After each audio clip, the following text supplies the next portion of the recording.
Okay, चलो, all of you have joined. शुरू किया जाए। कल एक होमवर्क दिया था।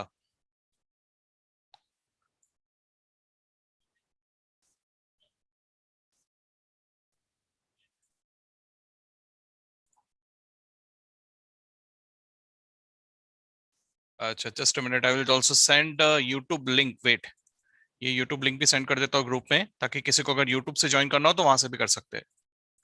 Just a minute. अरे, हाँ, ये ओके। हाँ, यूट्यूब लिंक भी सेंड कर दिया। ठीक है। Yes, now let's begin.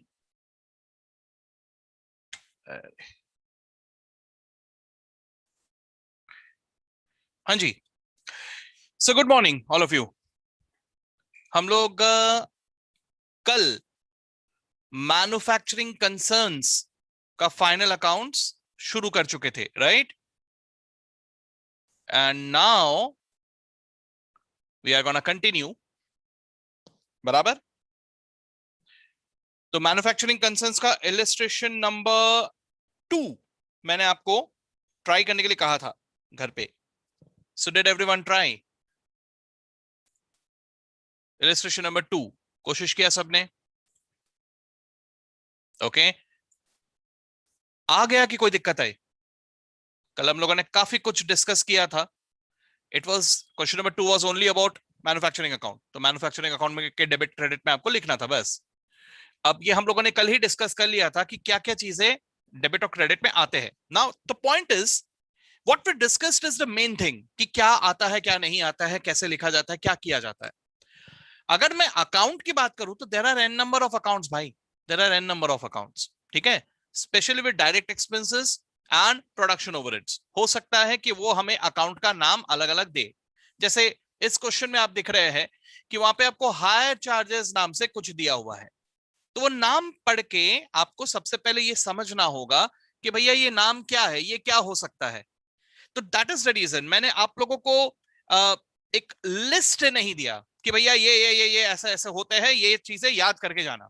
क्योंकि भैया मुझे ये बात अच्छी तरह से मालूम है कि जिस लेवल की आप तैयारी कर रहे हो, जिनसे आपका सामना होने वाला है, वो भी कहीं ना कहीं ये बात जानते हैं। और इसका ना वो लोग बड़े गेम लेते हैं, मतलब रट्टा मार के आने वालों को इंस्टीट्यूट बहुत ज्यादा पसंद करता है। यू नो दैट अकाउंट्स में रट्टा आने वाले लोगों को इंस्टीट्यूट बहुत पसंद करता है। क्यों? क्योंकि उनके वो मजे लेता है, गेम लेता है, उनके साथ खेलता है। ठीक है। तो वो भी जानता है, इंस्टीट्यूट में पेपर सेट करने वाला भी जानता है कि लोग किस हद तक अकाउंट्स में भी रट्टा मारते हैं। ठीक है। सो एज अ रिजल्ट, यहां पर instead of looking at a list कि भैया ये चीजें आएंगे, दैट्स इट, इसके अलावा तो और कुछ आएगा नहीं, तो वो लोग क्या करते हैं, वो लोग जानबूझ के कुछ ऐसे चीजें क्वेश्चन में दे देते हैं जिसके बारे में शायद आपने कभी किसी लिस्ट में पढ़ा ही ना हो। ठीक है। यही एक बात है, यहाँ पे आपका नॉलेज टेस्ट किया जाएगा। And as a result you should know what the is the meaning, मतलब instead of looking at the names you should know look at what comes here. ठीक है। एंड अकॉर्डिंगली उस मीनिंग के मुताबिक आपको उस अकाउंट को देख के जज करना होगा कि should this come in manufacturing account और नॉट। बात समझ में आ रहा है? नाउ ऑलवेज रिमेंबर, ये जो रास्ता है हमारा, ये रास्ता थोड़ा डिफिकल्ट रास्ता है। It's not an easy path. Of course अगर मैं एक लिस्ट दे दूं, बोल दूं कि ये 4-5 आइटम है, इनमें से एक आएगा, तो अपन मस्त उसको रट्टा मार के जाएंगे and we will be very happy, right? लेकिन मैंने ऐसा कोई 4-5 आइटम आपको बताया नहीं, इंस्टेड ऑफ दैट मैंने आपको कोई मीनिंग बताया। ठीक है। तो this is a bit difficult, ये वाला रास्ता थोड़ा मुश्किल होता है। लेकिन अगर इस रास्ते को आप लोग अपना के जाओगे तो अश्योर्ड आप लोग कंफ्यूज नहीं होंगे। आज होगा कंफ्यूजन, आज डर लगेगा, लेकिन एग्जामिनेशन में कुछ नहीं होगा। ठीक है। उल्टा ये हो सकता है कि हो सकता है आज के डेट में मैं आपको बड़े कंफर्ट जोन में ला दूं, मैं आपको वैसे ही क्वेश्चंस करवाऊं जिसमें मेरे बताए हुए 4-5 लिस्टेड चीजें हैं, आप लोग बहुत खुश हो जाओगे। लेकिन इन दैट केस एग्जामिनेशन का कोई गारंटी नहीं रहेगा। ठीक है। सो that is the main thing जिसकी वजह से हम लोग इस तरह से जा रहे हैं। Okay, yes yes yes. चलो ठीक है। यहां पर अगर हम लोग देखने जाए तो सबसे पहले एक बार जस्ट हल्का फुल्का डिस्कस कर लेते हैं, स्पेशली फॉर दोस्त जिन्होंने नहीं किया है होमवर्क। ठीक है। ओके, चलिए। तो opening W I P will come on the debit side of manufacturing account, right? Now we will also write the details of units, though that doesn't get counted in our accounting records. ठीक है? But still units details are written here. ठीक है? Yes. So सबसे पहले मैंने ये लिख लिया, closing WIP will come on the credit side, right? So on the credit side we will find closing WIP, the number of units and the amount. Correct? After that, if I look into it, then I have opening inventory of raw material, right? So opening inventory of raw material को as it is मैं manufacturing account के debit में लिख सकता हूं, या तो फिर मैं इसे raw material consume के फॉर्म में कैलकुलेट भी कर सकता हूं. अब ये कैलकुलेशन मेरे ऊपर है, डिपेंड्स, आप जैसा चाहे वैसा लिखो. आप चाहो तो वर्किंग नोट में रॉ मटेरियल कंज्यूम कैलकुलेट करो और सीधा उस रॉ मटेरियल कंज्यूम को मैन्युफैक्चरिंग अकाउंट में डेबिट कर दो, या आप चाहो तो opening inventory of raw material debit करो, closing inventory of raw material credit करो और परचेजेस को डेबिट करो. आई होप आप समझ पा रहे हो, लिंक लगा पा रहे हो. अगर मैंने ओपनिंग इन्वेंटरी और परचेजेस दोनों डेबिट किए तो दोनों ऐड हो रहे हैं, और क्लोजिंग इन्वेंटरी को मैंने क्रेडिट किया तो वो माइनस हो रहा है. समझ रहे हो उस बात को? यानी ultimately you are writing nothing but the raw material consumed. ठीक है? या ऑल्टरनेटिवली एक और तरीका है, आप इनर कॉलम में चीजों को लिखो, ओपनिंग इन्वेंटरी इनर कॉलम में, प्लस परचेजेस इनर कॉलम में, minus closing inventory inner column, और आउटर कॉलम में लिखो रॉ मटेरियल कंज्यूम. तो लिखने के तरीके बहुत सारे हैं, लेकिन basically what you are writing is raw material consume. That is the main thing. Correct? Yes. तो ये उसके इंग्रेडिएंट्स है. बराबर? तो मॉड्यूल ने कैसा लिखा है वैसे ही देख लेते हैं अभी. ये देखिए इन्होंने इनर कॉलम में लिखा है. बराबर? सो ओपनिंग इन्वेंटरी को लिखा इनर कॉलम में, परचेजेस को लिखा इनर कॉलम में, और क्लोजिंग इन्वेंटरी को यहीं से माइनस कर दिया, यहीं से माइनस कर दिया. तो अलग से अब मैं क्लोजिंग इन्वेंटरी को क्रेडिट साइड में नहीं लिखूंगा. Instead of writing that on the credit side, मैंने उसे यहां से माइनस कर दिया है. बराबर? So as a result, this will be my raw material consumed. ठीक है? अच्छा सर, इधर यूनिट्स में नहीं लिखा, इधर यूनिट्स में कुछ नहीं लिखा, क्यों नहीं लिखा? बताओ तो जरा, क्यों नहीं लिखा? कैन एनीवन टेल मी कि यहाँ पे यूनिट्स ब्लैंक क्यों है? दिया ही नहीं है इसलिए नहीं लिखा. अच्छा, अगर दिया होता तो? दिस इज समथिंग जिसमें काफी सारे जन गलती करते हैं, नॉट एट ओनली अपने लेवल पे, हायर लेवल्स पे भी, हायर लेवल्स पे भी गलती होती है. ठीक है? सो इसको क्लियर करो. सबसे पहले आपने जो वहां पे यूनिट्स लिखा है ना, that is basically units of finish goods. Getting me? देखो, रॉ मटेरियल का यूनिट्स अलग हो सकता है, फिनिश गुड्स का यूनिट अलग हो सकता है.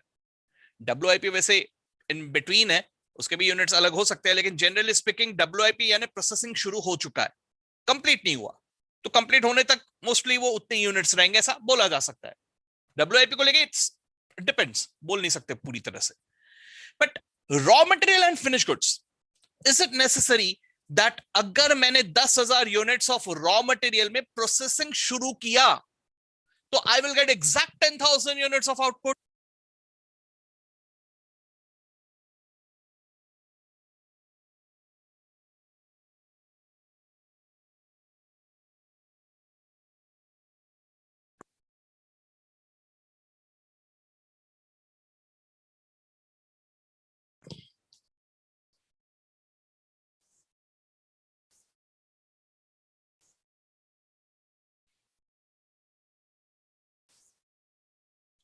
ये सौरभ के पास फिर से कुछ कंटेंट आ गया था. अरे नहीं लिया? हाँ चलो, बच गए रे बाबा. फटाफट एकदम से मुझे स्क्रीन चेंज करना पड़ता है, वरना सौरभ स्क्रीन शॉट ले लेता है, व्हाटएवर, और फिर बनाता है उसका स्टिकर. हाँ? अरे ठीक है यार भाई, ठीक है ठीक है ठीक है, एक मिनट. हाँ जी हाँ जी. हाँ हाँ, तो मैं ये कह रहा था कि मैं क्या कह रहा था, ये अटक जाता है, सब गड़बड़ कर देता है. कहाँ थे हम लोग? हाँ, मैं आपको कह रहा था कि जैसे अगर मैंने 10,000 यूनिट्स ऑफ रॉ मटेरियल में प्रोसेसिंग शुरू किया, तो क्या ये जरूरी है कि 10,000 यूनिट्स ही मुझे आउटपुट में मिले? भैया मुझे ये बताओ कि जरूरी है क्या कि अगर मैं रॉ मटेरियल 10,000 केजीज कह रहा हूं तो मुझे आउटपुट भी केजीज में ही मिलेगा? Think about it. सोच के देखो, मैं फ्रूट जूस बना रहा हूं, सिंपल सा एग्जाम्पल, एकदम घरगुती एग्जाम्पल जो समझ सकते हैं हम लोग। Fruit juice, fruits raw material है ना, this is something that is measured in KGs, weight, बराबर। लेकिन जो आउटपुट आ रहा है juice, that is also in weight, but can I say it's liquid, तो हम लोग उसे लीटर्स में कहते हैं। अब जरा सोच के देखिए, 1 kg फ्रूट को अगर आप जूस में कन्वर्ट करते हो, so do you get the same output? Not necessarily, कुछ प्रोसेसिंग लॉस भी तो होता है।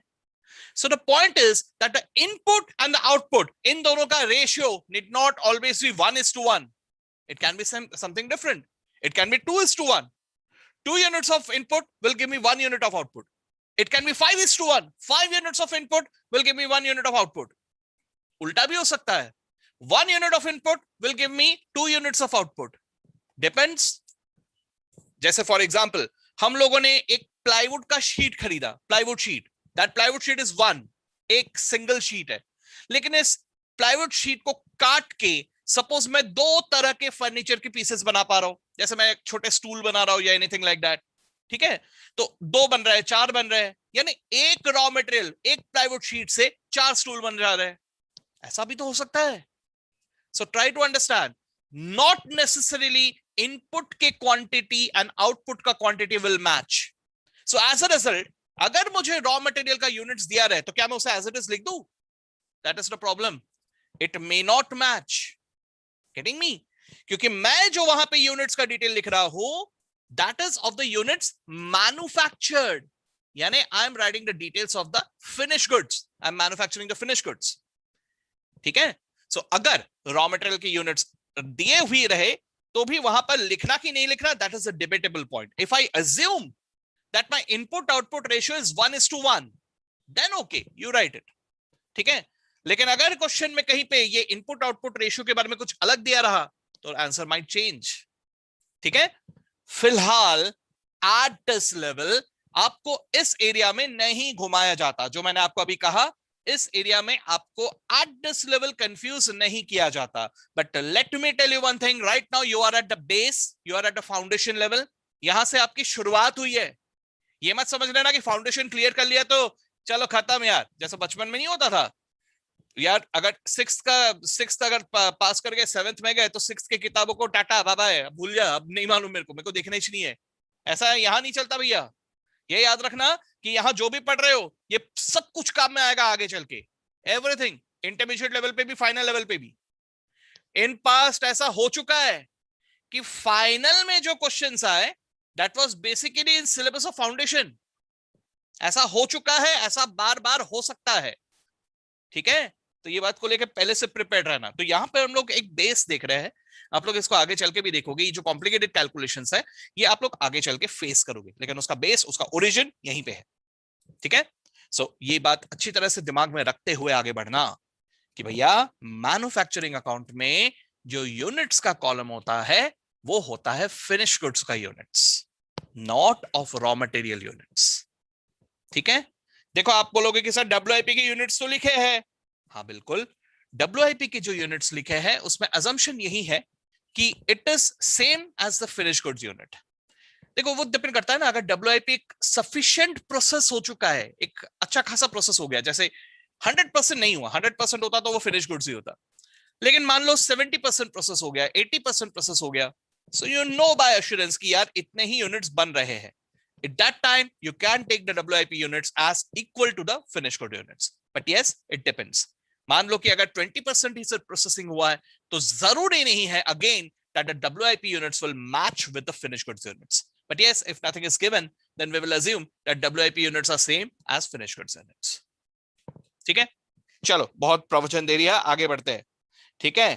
तो रॉ मटेरियल कंज्यूम्ड होने के बाद हीरे चार्जेस, हीरे चार्जेस ही है ना, हाँ बराबर, हीरे चार्जेस, ठीक है। हीरे चार्जेस कितना है of machine at rate 0.6 per unit manufactured.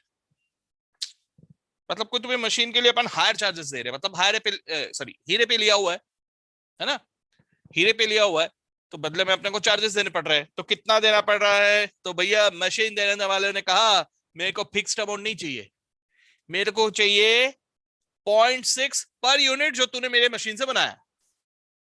ठीक है, तो भैया जरा सोच समझ के हम बताएंगे कि ये जो खर्चा मुझे अपने जेब से भरना पड़ रहा है ये किसी न किसी तरह से मैन्युफैक्चर से रिलेटेड है कि नहीं है। अगर है तो ये मैन्युफैक्चरिंग अकाउंट में बिल्कुल आएगा, नहीं है तो ये मैन्युफैक्चरिंग अकाउंट में नहीं आएगा।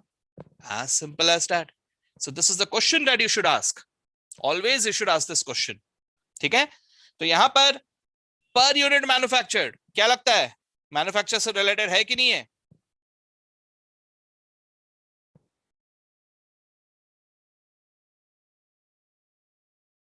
है? अगर है तो बिल्कुल आएगा।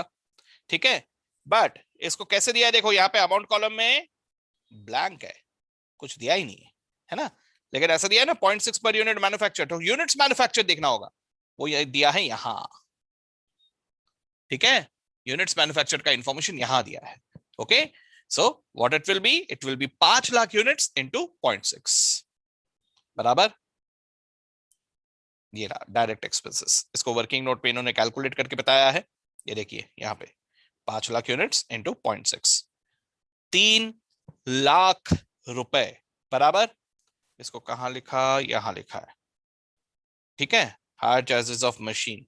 ठीक है, इसे कौन से कैटेगरी में माना जा रहा है, this is considered as in the category of direct expenses. Now please note one thing, please note one thing.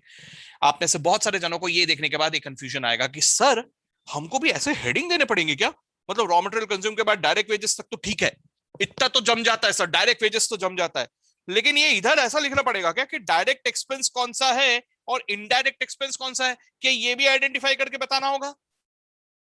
तो लेट मी टेल यू, ये जरूरी नहीं है।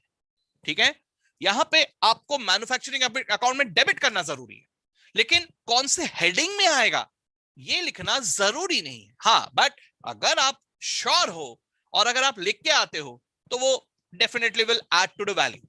ठीक है, ऑफ कोर्स ना यार, आप सीधे सीधे समझ के चलो, एक बात को समझो, आप किसी को खाना सर्व कर रहे हो, ठीक है, एक सिंपल सा चीज सोच के देखो, जैसे मैगी बना के दिया, मैगी मैगी तो हम सब बना लेते हैं ना, मैगी बना के हम लोग सर्व कर रहे हैं, तो मैगी बनाया, प्लेट में डाला और एज इट इज दे दिया। ठीक है, दिया जा सकता है, आगे वाला खुश ही रहेगा, मैगी से सभी खुश रहते हैं। ठीक है, चुपचाप खा लेगा, बोलेगा बढ़िया यार मस्त है। लेकिन वहीं पे आप ऐसा भी कर सकते हो कि मैगी बनाया, ठीक है, उसके ऊपर थोड़ा गार्निशिंग किया, है ना, थोड़ा धनिया वगैरह डाल के, थोड़ा ऐसा घर पे थोड़े सेव वगैरह रखे हुए उसको ऐसा स्प्रे करके थोड़ा मतलब अट्रैक्टिव बनाया कुछ तो भी। ठीक है, तो वैसा करके कुछ अट्रैक्टिव बना के फिर उसको दिया, फिर भी वो खाया ही जाएगा, आगे वाला उससे भी खुश ही रहेगा, लेकिन थोड़ा सा अच्छा लगेगा ना कि यार इतना अच्छा प्रेजेंट करके दिया। So that is the only difference, nothing else. You are यहाँ पे ऐसा नहीं है कि ऐसे ही प्रेजेंट करोगे तो ही मार्क्स मिलेंगे, नहीं, अब दोनों तरह से आपको मार्क्स मिल जाए, कोई फर्क नहीं पड़ता। ठीक है, लेकिन हाँ अगर लिख पाते हो तो दैट इज मोर बेटर। ठीक है, तो यहाँ पे प्रेशर मत लेना, अपने ऊपर टेंशन मत लेना कि यार ऐसे ही लिखना पड़ता। Getting me? यस। अब ये चीज डायरेक्टली रिलेटेड क्यों था, why this is a direct expense, चलो इसको भी समझो। यार ये वो मशीन है जिससे मैं प्रोडक्ट को बना रहा हूं, बात समझ में आ रहा है, for manufacture of the product. अगर ये मशीन नहीं होता तो मेरा प्रोडक्ट बनता ही नहीं, बात समझ में आ रहा है, तो भैया ये तो डायरेक्टली रिलेटेड हुआ, इसके बगैर तो वो बनेगा ही नहीं। Okay, it is not playing a support role, यहां जो भी खर्चा लग रहा है this is not playing a support role. आपको सीधा सीधा एक चीज देखना है, लीड रोल में है कि सपोर्ट रोल में है। लीड रोल यानी डायरेक्ट, सपोर्ट रोल यानी इनडायरेक्ट। ठीक है, ये लीड रोल में है, इसके बगैर तो बनेगा ही नहीं, सो दिस इज डायरेक्ट। ठीक है,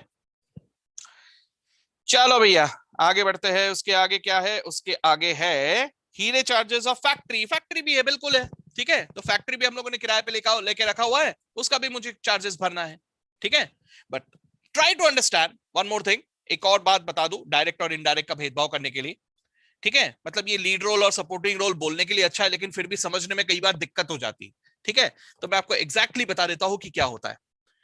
When you can link the expense with 1 unit of the product, when you can link the expense with 1 unit of the product, that cost is always direct.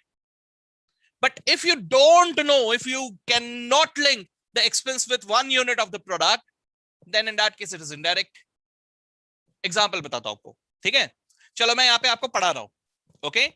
अगर मैं पढ़ा रहा हूं, so there will be some fees that will be charge to you, बराबर? Fees एवे कुछ तो भी तुक्का मार के तो चार्ज नहीं किया जाएगा। फीस चार्ज करने के लिए we will calculate a cost, what is the cost that I am incurring, right?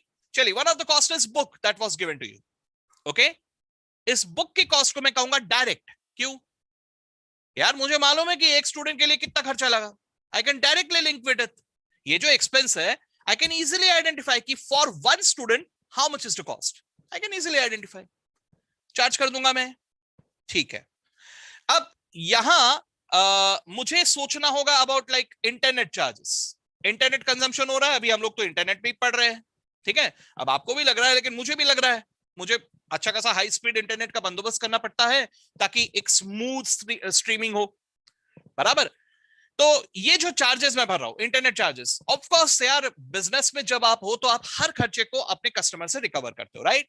तो यहां पे मैं इस इंटरनेट चार्जेस को भी रिकवर करूंगा, लेकिन can I identify that how much internet is used by you? ये जो मुझे खर्चा लगा है, मान लो मैं एक महीने के 2,000 रुपए इंटरनेट का बिल भर रहा हूं, एक महीने का बिल आ रहा है 2,000, 3 महीने के मान लो 6,000, तो ये 6,000 में से how much of the internet, ये 6,000 में से कितना सौरभ ने कंज्यूम किया, बता सकता हूं क्या मैं? मालूम नहीं यार, आप सोच के देखो। चलो ये लाइव क्लास होता, अगर फेस टू फेस क्लास होता, तो फेस टू फेस क्लास में आप लोग क्लासरूम में बैठे होते, है ना? लेट अस अज्यूम कि मुझे इलेक्ट्रिसिटी चार्जेस लग रहे हैं, है ना? एसी लगा हुआ है, लाइट फैन सब लगे हुए, ठीक है? तो मैं क्या ऐसा आइडेंटिफाई कर पाता कि एक स्टूडेंट ने कितना एसी कंज्यूम किया, कितना लाइट कंज्यूम किया, कितना फैन कंज्यूम किया? Can I identify it? नहीं। Getting me? तो मैं ऐसे खर्चों को क्या कहूंगा? Indirect.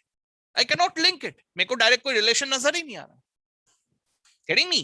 So when you have a direct relation, you will say it is a direct expense. But if it is not directly related, but yes, indirectly related है, कैसे तो भी है, वो indirectly है, कितना है वो नहीं मालूम, लेकिन indirectly है, then we call it as an indirect expense. ठीक है? ये थोड़ा सा हेल्प करेगा आपको, लेकिन खैर इसको लेके ज्यादा लोड नहीं लेना, क्योंकि अगर आप डायरेक्ट इनडायरेक्ट करके क्लासिफाई नहीं भी करो, कोई फर्क नहीं पड़ता, उससे मार्क्स डिडक्ट नहीं होते, ठीक है? चलो, तो हीरे चार्जेस ऑफ फैक्ट्री, अब अगर हम लोग देखने जाए तो देखो अभी हीरे charges of machine 0.6 per unit. भैया खुद ही सोच के बताओ, 0.6 per unit, can you link it with the product? Can you identify कि एक यूनिट के लिए कितना लग रहा है? देखो कैसे दिया हुआ है, 0.6 per unit, you can, it is direct. अच्छा, फैक्ट्री का भी भाड़ा है, पूरा फैक्ट्री है ना अपना, मस्त पूरा फैक्ट्री है, या फैक्ट्री का भी अपन भाड़ा देते हैं, बरोबर?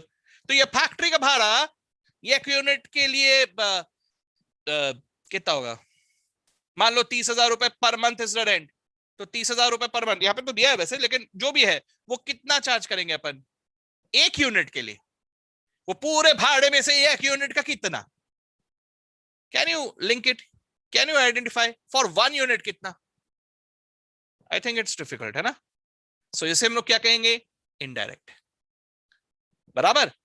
It is also relating to manufacture, क्योंकि फैक्ट्री का ही भाड़ा है, अपने ही फैक्ट्री का भाड़ा है, इधर ही तो बना रहे हैं ना अपन, लेकिन it is indirect. Getting me? तो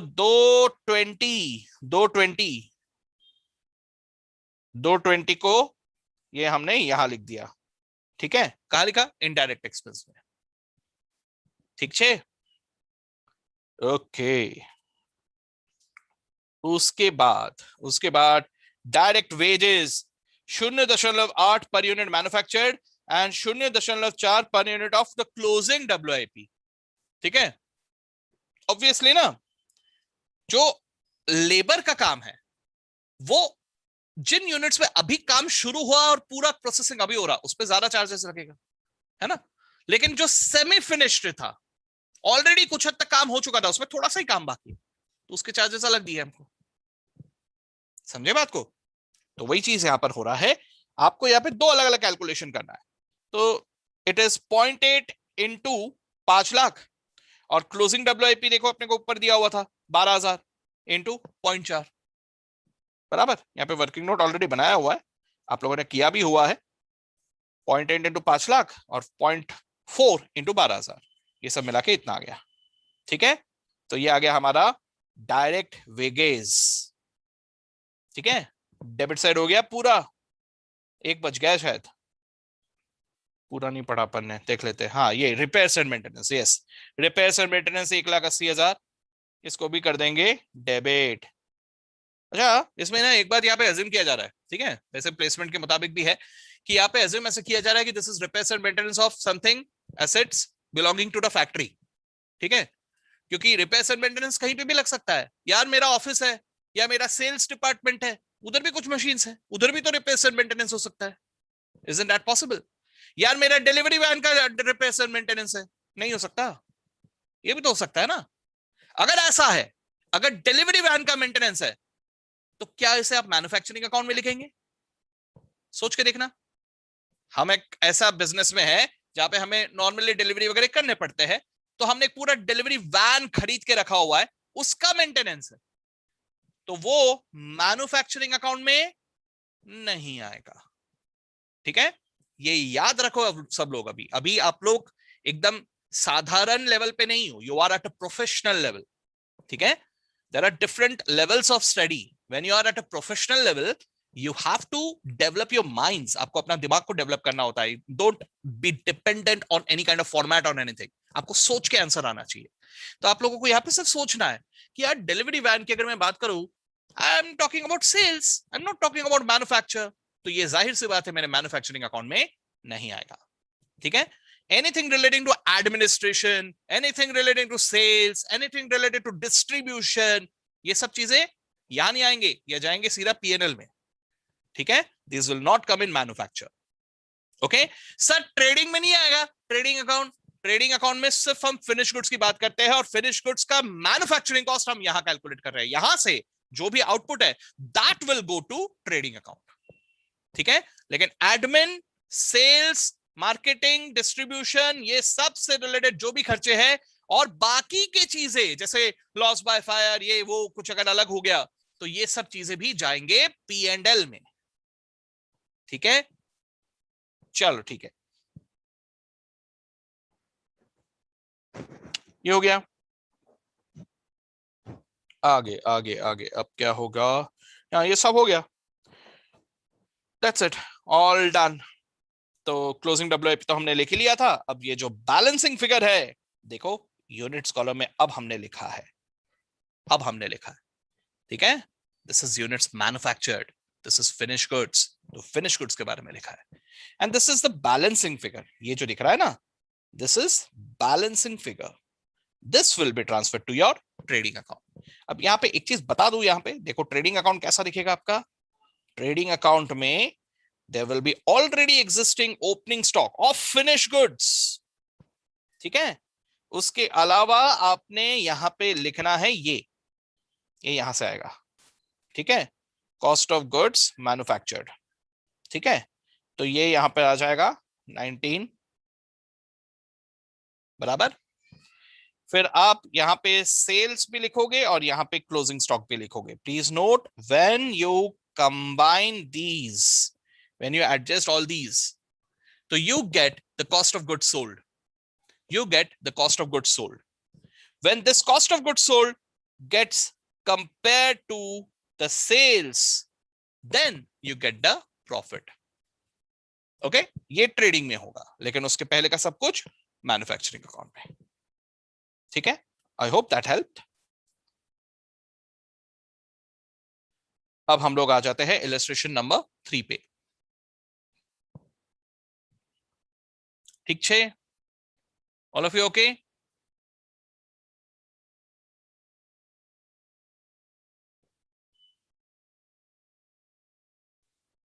हाँ जी, चलो। अच्छा, मुझे एक बात बताना, अभी एक लास्ट क्वेश्चन है हमारा, ये लास्ट क्वेश्चन तो देख लेते हैं। इसके बाद आपका थियरी बचा हुआ है, राइट? तो मैं जस्ट कंफर्म करना चाहता हूं, जहां तक मेरी जैसे से बात हुई थी, मैं आप लोगों से कंफर्म कर रहा हूं, क्योंकि जैसे ये फाइनल अकाउंट्स अभी हम लोग देख रहे हैं, मुझे नया पता चला था, तो ऐसे ही मैं एक बार कंफर्म कर लेता हूं आपसे। मुझे सर ने बताया है कि contingent asset and contingent liability ये बाकी है, बराबर? ये बाकी है आपका। I just want confirmation from your and, है ना? तो हमको ये डिस्कस करना है, ठीक है? हाँ, इसके अलावा अकाउंटिंग पॉलिसीज बाकी है।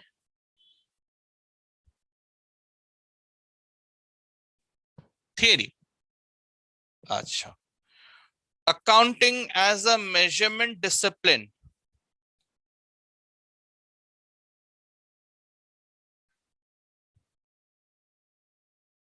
ये भी बाकी है।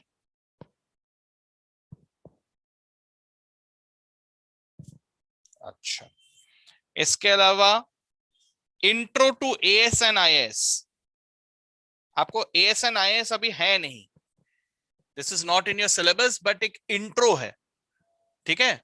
इंट्रो नहीं होता, अपन जान पहचान करते हैं, हाँ क्या नाम है भाई, क्या है, नंबर वंबर देना है, व्हाट्सएप पे टच में रहेंगे अपन, दैट्स इट बस। तो ये बचा है आपका, है ना? इसके अलावा और कुछ है? मुझे सर ने ये 4 टॉपिक के बारे में बताया था, इसके अलावा और कुछ बाकी रह गया है क्या? तो मुझे प्लीज बता दीजिए आप लोग।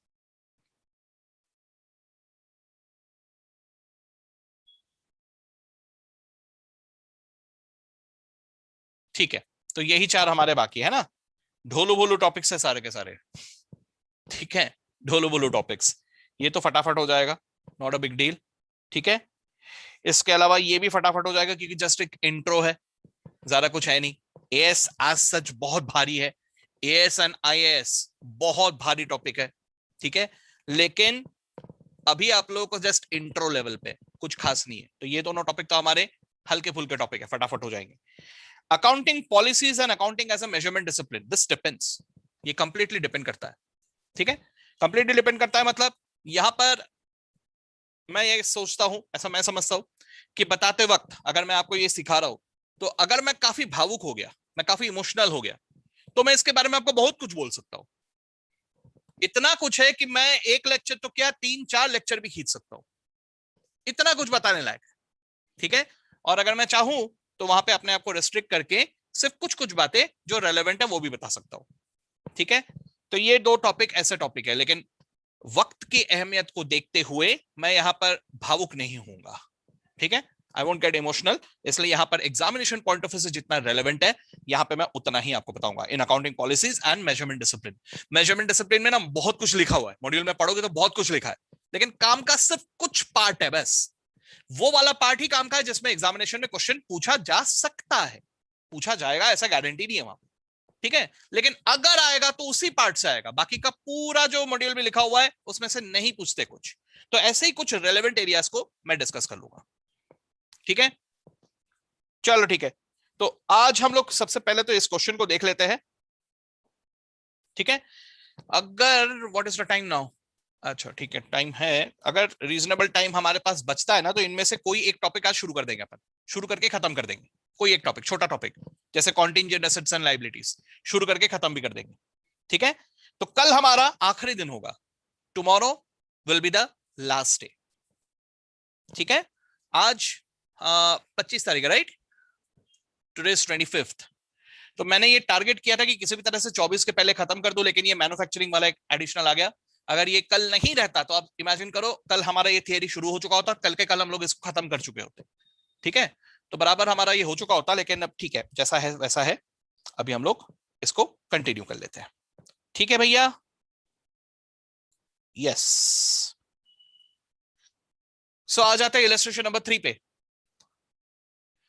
बेटा मैं क्लास टाइमिंग को लेके आप लोगों को पहले इसलिए नहीं बता पा रहा हूँ क्योंकि मैं खुद श्योर नहीं हूँ, मतलब हमारा एक नया बैच अभी शुरू हुआ है जिसका टाइम, जिसका मतलब वो एक थोड़ा एक टेस्टिंग चल रहा है कुछ, तो वो टेस्टिंग को लेके I am not sure about whether the things are gonna take place in what time, okay? तो उसी की वजह से मैं थोड़ा आप लोगों को एकदम लेट टाइम बता रहा हूँ, दैट्स इट, ठीक है? तो आई विल टेल यू, मतलब थोड़ी देर रुक जाओ, मैं आपको रात तक इन्फॉर्म कर दूंगा टाइम, ठीक है? या तो it will be normal morning time, या तो फिर it will be at around 9-9:30 जैसा आज मैंने किया है, यही इसी तरह से कुछ रहेगा, ठीक है? मॉर्निंग में ही रखूंगा मैं, डोंट वरी। अगर बहुत ज्यादा कुछ प्रॉब्लम आया तो ही मैं इवनिंग में शिफ्ट करूंगा। ओ अच्छा, सॉरी सॉरी सॉरी, मैंने आपका क्वेश्चन पढ़ा ही नहीं सर, क्लास कितने बजे तक चलेगी? हाँ, क्यों कहीं जाना है? 9:52 हो रहा है अभी फिलहाल, अप्रोक्सीमेटली आप समझ लो 10:30, 10:30 तक कंटिन्यू होगा। ठीक है, चलेगा ना? Comfortable all of you? ये सौरभ सर कुछ भी बोलते तो डर लगता है बाबा। हम्म। अच्छा अच्छा ठीक है। हाँ चलो चलो, वो सौरभ सर एकदम से वो एकदम बोलता है ना कि सर स्क्रीनशॉट शेयर कर दूंगा। टेंशन मत लो, टेंशन मत लो। ठीक है, ओके, यस। सो अब हम लोग देखते हैं सफेद भाई साहब, आई मीन मिस्टर वाइट। ठीक है, तो ट्रायल बैलेंस दिया हुआ है मिस्टर वाइट का। ठीक है, अब मिस्टर वाइट का ट्रायल बैलेंस दिया है और कुछ एडजस्टमेंट्स दिए हुए हैं, और उसके साथ साथ हमें manufacturing account, trading account, PNL account और बैलेंस शीट, ये सब कुछ हमको बनाना है, सब कुछ। ठीक है, चलो भैया शुरू कर देते हैं। अच्छा मुझे एक बात बताओ, मतलब देखो यार, अलग अलग तरीके सबके होते हैं फाइनल अकाउंट्स में, तो ये एक ही क्वेश्चन हम देख रहे हैं, इसलिए आई डोंट वांट कि कुछ अलग हो। आप लोग किस तरह से आगे बढ़ते हो जनरली फाइनल अकाउंट्स में, उसी तरह से आगे बढ़ते हैं। मैं एंड में ही कंटिन्यू कर रहा हूँ ना, तो इसलिए मैं आपको जानना चाहता हूँ, मतलब आप क्या करते हो, पहले एडजस्टमेंट्स की मार्किंग कर लेते हो और उसके मुताबिक आगे बढ़ते हो, मतलब कैसा अप्रोच फॉलो करते हो आप लोग? पहले एडजस्टमेंट्स मार्क करते हो?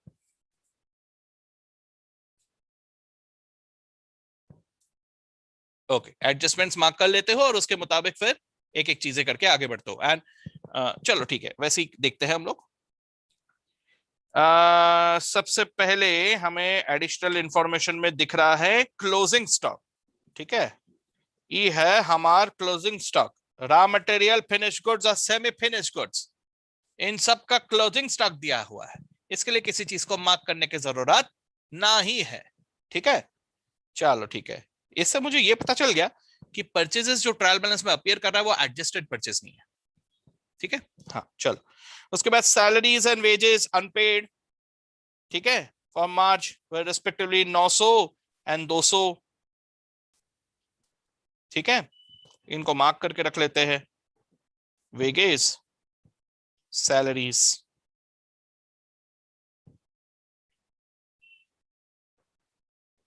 उसके बाद मशीन इज टू बी अरे भाई रुक जा, हाँ, machine is to be depreciated by 10% on office furniture by 7 होगा ये, 71 डिवाइडेड बाय 2 मत पकड़ लेना, यहाँ पे पॉइंट दिख नहीं रहा है, वो 7.5 होगा, 7.5। ठीक है, हाँ, कोई कंफ्यूज मत हो जाना। ठीक है, हाँ जी, तो कहाँ है ये प्लांटर मशीनरी, तो ये रहा। ठीक है, इसको मार्क कर दिया, और उसके अलावा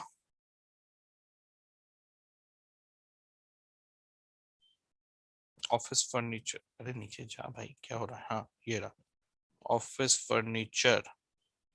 ठीक है, इसको भी कर लिया मार्क।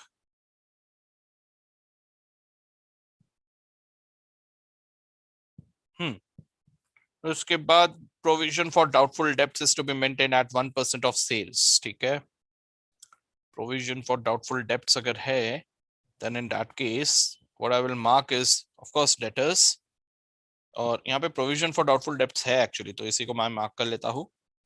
इसके अलावा is there any bad debts given anywhere? No. Okay, ठीक है, चलो वो प्रोविजन में देख लेंगे हम लोग। After that, we have office premises occupy 1/4 of the total area. यानी बेसिकली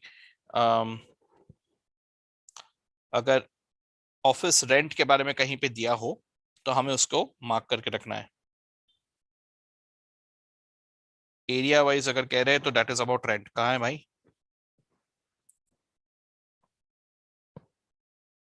हम्म, अरे किधर है, दिख ही नहीं रहा मुझे, एक मिनट, अच्छा ध्यान से देखने दो।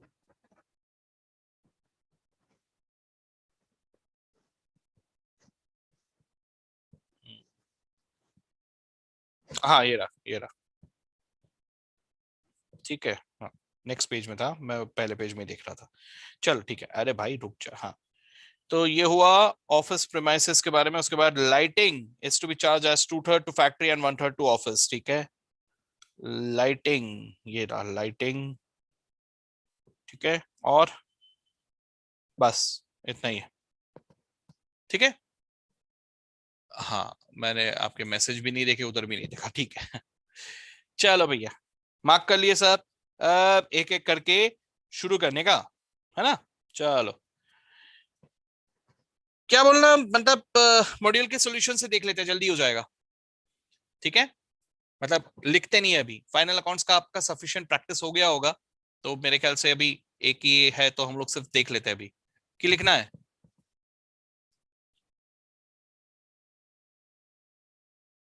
हाँ पूरा सॉल्व कर लेते हैं, लेकिन लिख के करना है पूरा, कि मॉड्यूल में सॉल्यूशन देख लेते हैं, मतलब डिस्कस करते हैं और सिर्फ टिक करते हुए चलते हैं।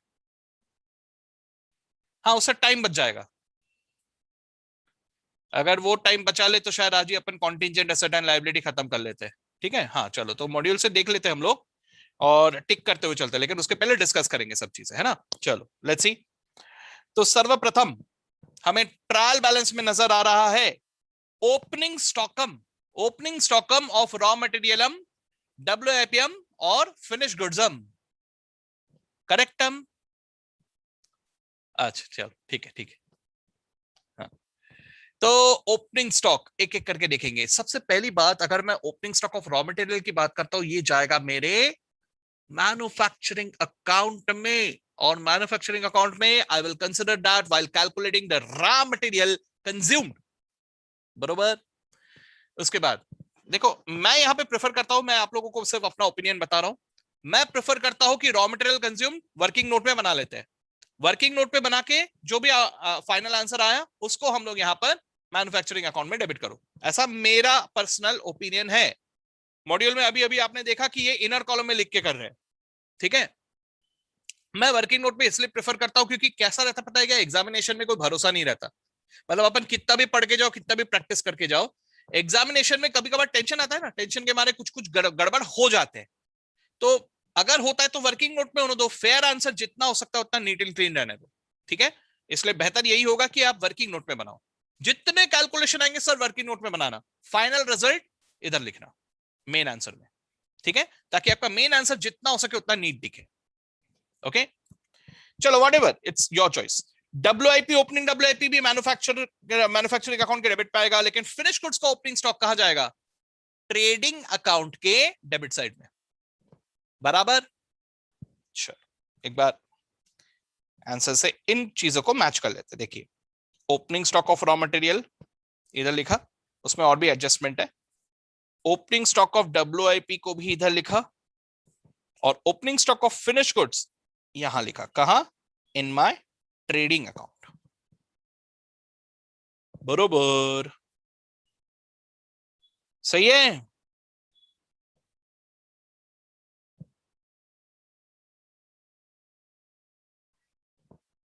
यस, उसके बाद मुझे दिख रहा है सुंदरी डेटर्स, सुंदरी डेटर्स, एडजस्ट करना पड़ेगा भैया इसको, है ना। चलो ठीक है, तो सुंदरी डेटर्स को हम कहा लिखेंगे, बैलेंस शीट में लिखेंगे, बैलेंस शीट के एसेट साइड में, ठीक है। अब देखो एक बात आपको बता दूं, I don't know whether you guys are aware of this और not, but still don't want to take any chance, so I will discuss, ठीक है। एक बात सब याद रखे कि लेजर में डेटर्स के लिए अलग अकाउंट बनाया जाता है, और provisions for doubtful debts, PDD, provision for doubtful debts, इसके लिए अलग अकाउंट बनाया जाता है, ठीक है। This represents the money that is still receivable from my customers. This represents a kind of बंदोबस्त provision, कि अगर पैसे डूबा है तो getting me, तो ये प्रोविजन है। अब जैसे फॉर एग्जांपल मुझे यहाँ पे आयशानी से पैसे लेने हैं, भावेश से पैसे लेने हैं, रोशन से लेने हैं और सौरभ से लेने हैं, ठीक है। सो अब मान लो आयशानी ने इमीडिएटली पैसे दे दिए, ठीक है, भावेश, रोशन और सौरभ ये तीनों ने पैसे नहीं दिए, मान लो, ठीक है। अब यहां हो ऐसा रहा है कि इन तीनों में से एक ने डिफॉल्ट किया, किसने डिफॉल्ट किया, किसको बनाऊं डिफॉल्टर, क्या बोलते हो, ले लूं बदला, रोशन, चलो ठीक है, रोशन इज द डिफॉल्टर, ठीक है, तो रोशन डिफॉल्टर है, ठीक है। अब भावेश और सौरभ, इनमें से कोई एक रोशन का बहुत जिगरी दोस्त है, रोशन तुम्हारा जिगरी दोस्त कौन है, भावेश की सौरभ,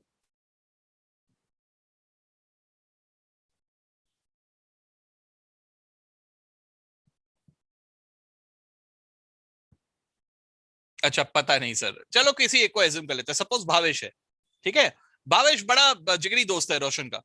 अब मुझे मालूम है कि रोशन ने तो पैसे डुबा दिए, ठीक है, रोशन ने तो डुबा दिए, इसको मैं बैड डेट्स कह रहा हूं, ठीक है।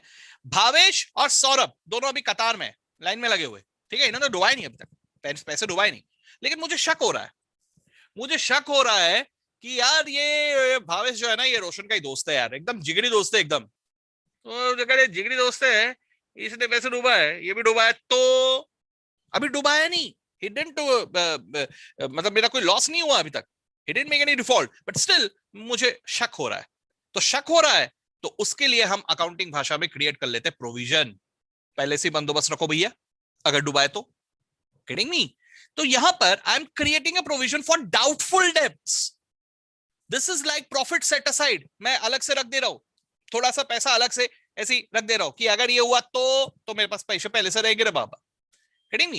So you're setting aside money for a loss that you're doubting that कि हो सकता है।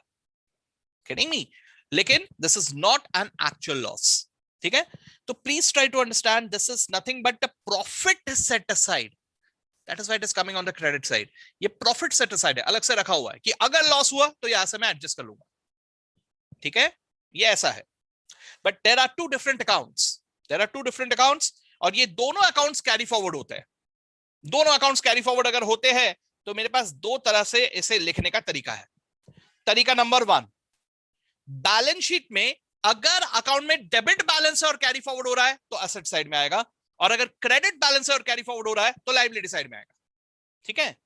तो मैं यहां पे डेटर्स लिख देता हूं और यहां पे प्रोविजन फॉर डाउटफुल डेब्ट्स लिख देता हूं, क्योंकि डेटर्स में डेबिट बैलेंस है and provision for doubtful debts में क्रेडिट बैलेंस है, तो वैसे ही लिख देता हूं, चलेगा। या ऑल्टरनेटिवली एक दूसरा प्रेजेंटेशन का तरीका होता है कि आप डेटर्स को लिखो इनर कॉलम में, डेटर्स को लिखो इनर कॉलम में, और प्रोविजन फॉर डाउटफुल डेट्स को लायबिलिटी साइड में लिखने की जगह यहीं से माइनस करके शो करो, show it as deduction from debtors. Sir ऐसा क्यों किया जाता है? ऐसा इसलिए किया जाता है क्योंकि मैं रिपोर्ट करते वक्त आगे वालों को बता रहा हूं कि देख भैया मेरे को ना 50,000 रुपए लेने हैं, लेकिन इसमें से ना 10,000 पे मेरे को शक हो रहा है, डाउट हो रहा है।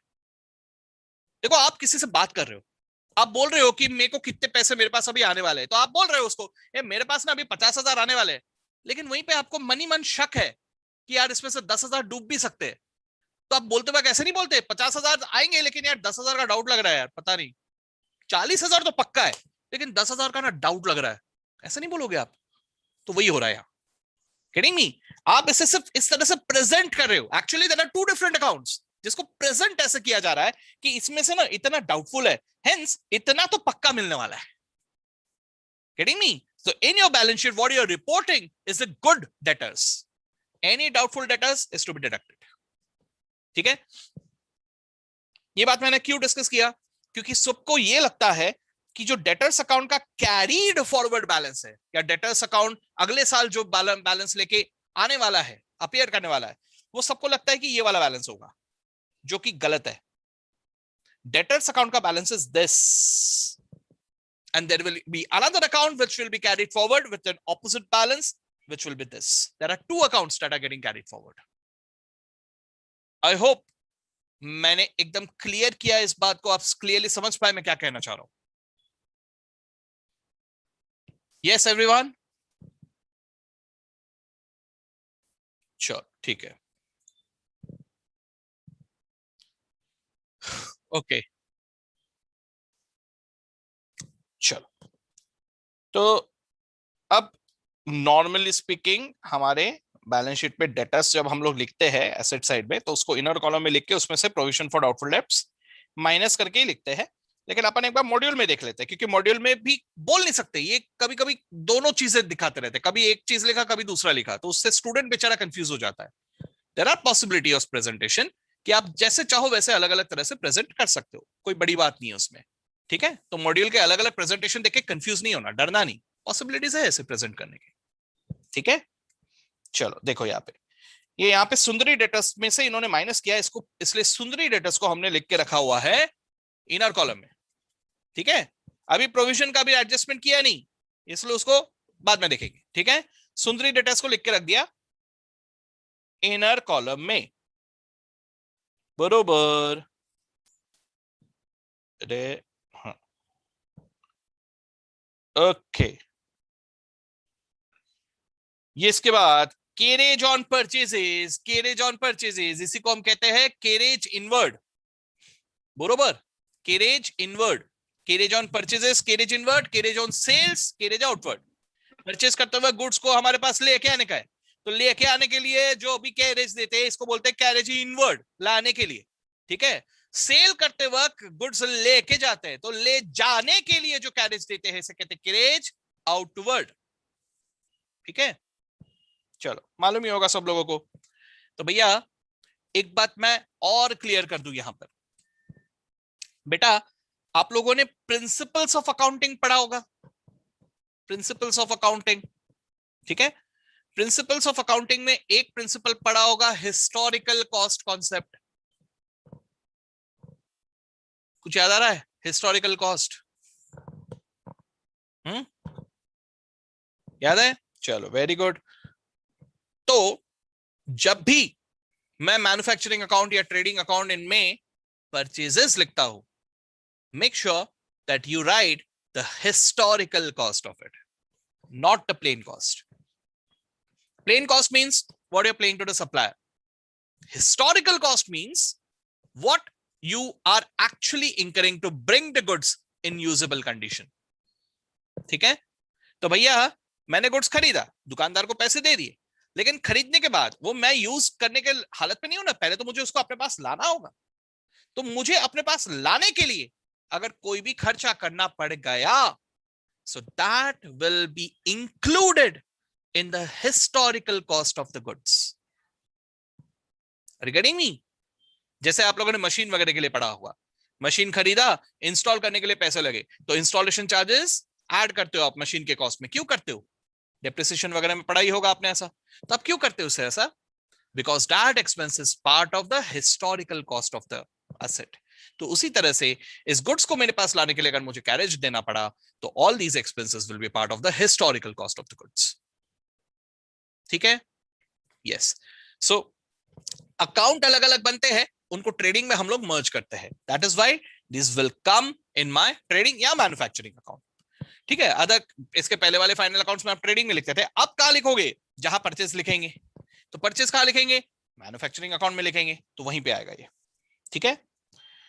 तो देखिए आपके मैन्युफैक्चरिंग अकाउंट में ये देखिए ये परचेजेस है, ठीक है। अच्छा इन्होंने अलग से लिखा है इसको, ठीक है। मैं होता तो मैं परचेजेस के साथ ही यहीं पे ऐड करता, ठीक है, मैं यहीं पे ऐड करता, लेकिन ठीक है this is just a presentation, फर्क नहीं पड़ता, चलेगा, ठीक है। इन्होंने कैरेज ऑन परचेज को यहां लिखा, ultimately it is getting added. मैं होता तो मैं यहाँ पे 85,000 में ही 1,500 रुपए ऐड करता, लेकिन अल्टीमेटली बात एक ही है, यू आर एडिंग 1,500, ठीक है, तो चलेगा वो। Okay, I hope this is clear, सब लोग समझ गए बात, राइट? आगे बढ़े।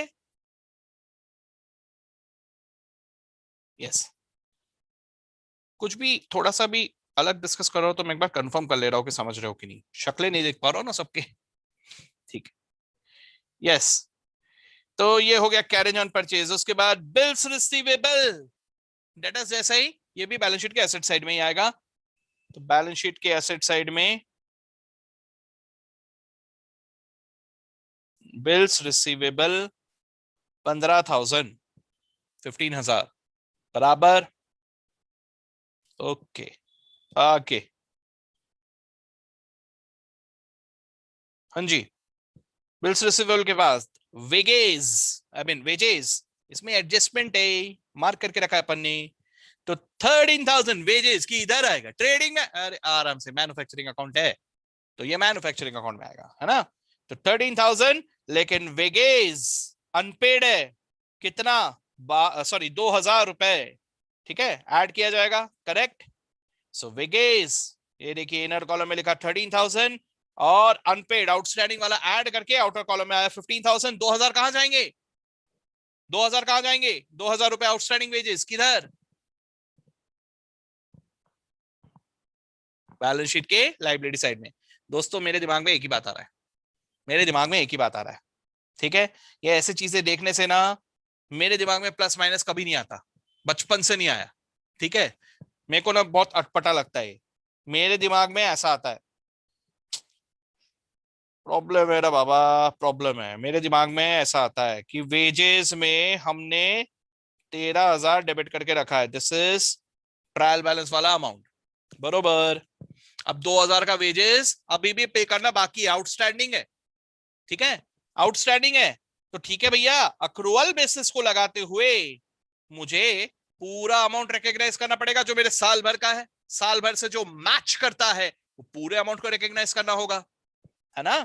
तो मैं यहां पे एक जर्नल एंट्री पास करूंगा कि 2,000 रुपए अभी भी पेबल है ना, तो wages account will be debited by 2,000, लेकिन मैंने इसके पैसे नहीं दिए, इसलिए I will recognise my obligation, इसलिए टू आउटस्टैंडिंग वेजेस अकाउंट या वेजेस पेबल अकाउंट।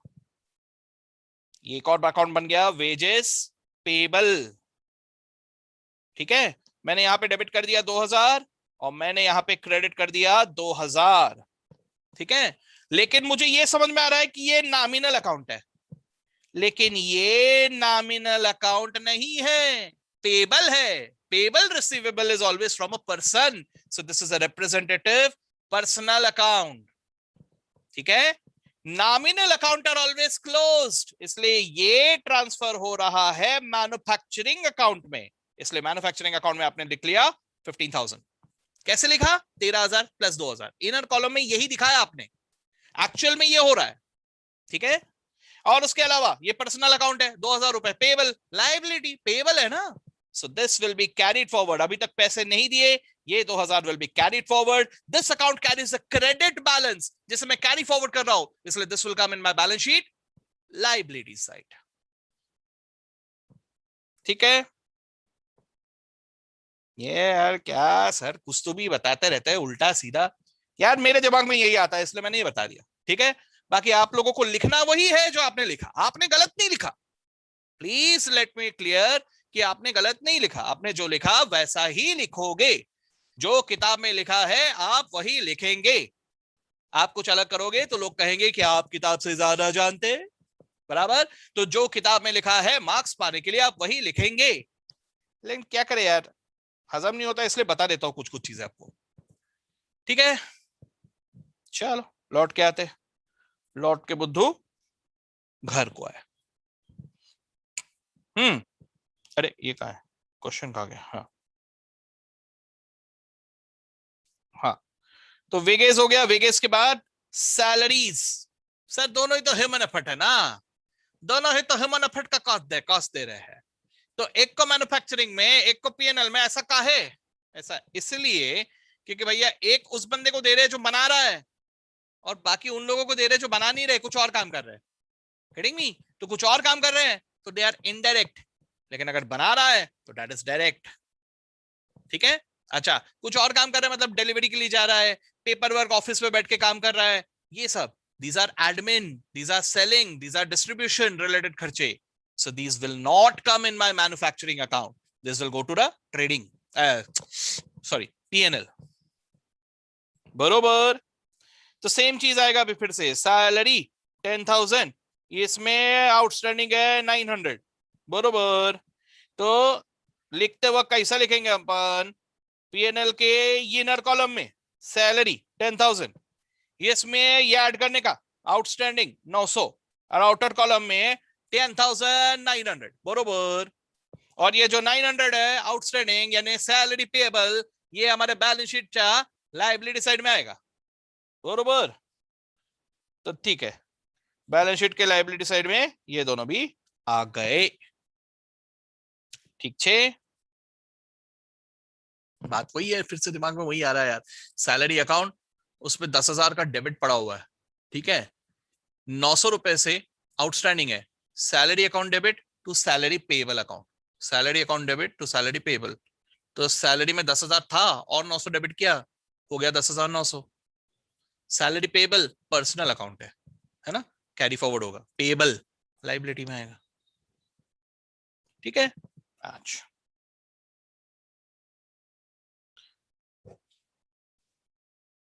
ये पेजेस पलटने में इतना वक्त लगाता है ना, दिमाग खराब हो जाता है। हाँ चलो आ गया। हाँ जी। उसके बाद आ जाता है टेलीफोन, पोस्टेज एक्सेट्रा। कोई है नहीं तो ये बिल्कुल आएगा हमारे पीएनएल में। ये मैन्युफैक्चर से रिलेटेड तो है नहीं किसी भी तरह से। Repairs to office furniture PNL में, मैन्युफैक्चर से रिलेटेड है नहीं। ठीक है, दोनों 1000 और 350 सीधा पीएनएल। अच्छा भाई हाँ, ये रहा 1000 और 350। ठीक छे, ये भी लिख रहे होते तो और जरा वक्त लगता था, अभी फटाफट हो गया। ठीक है, फिर cash at bank. Cash at bank सीधा जाएगा बैलेंस शीट के एसेट साइड में। बैलेंस शीट कहाँ गया? बैलेंस शीट, बैलेंस शीट ये रहा, इसके एसेट साइड में कैश एट बैंक 17,000। ओके हाँ जी। हाँ। फिर ऑफिस फर्नीचर 10,000, इस पे डिप्रिसिएशन चार्ज करना है। कितना है डिप्रिसिएशन रेट? 7.5% बराबर। हम्म, तो ऑफिस फर्नीचर सीधा बैलेंस शीट के एसेट साइड में। ठीक है, यहाँ इनर कॉलम में लिखा 10,000, 7.5% डिप्रिसिएशन निकाल लो भैया, 750 ही आता है बराबर। तो 750 का डिप्रिसिएशन चार्ज किया, आउटर कॉलम में 9250। इस डिप्रिसिएशन को लिखेंगे किधर? पी एंड एल में। ठीक है, डेप्रिसिएशन ऑफ फर्नीचर ये आ गया यहाँ 750। ठीक है,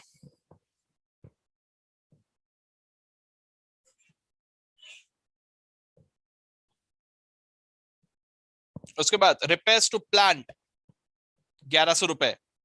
परचेजेस, परचेजेस तो पहले ही अपन ने देख लिया था, लेकिन ठीक है अभी उसको फिलअप करेंगे। ठीक है, चलिए भैया, परचेजेस किधर आएगा?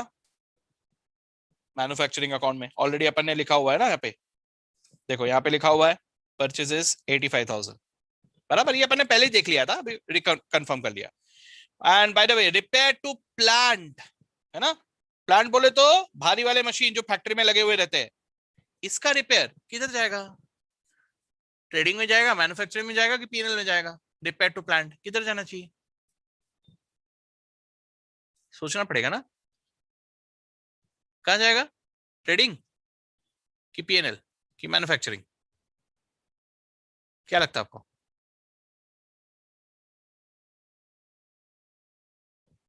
पीएनएल।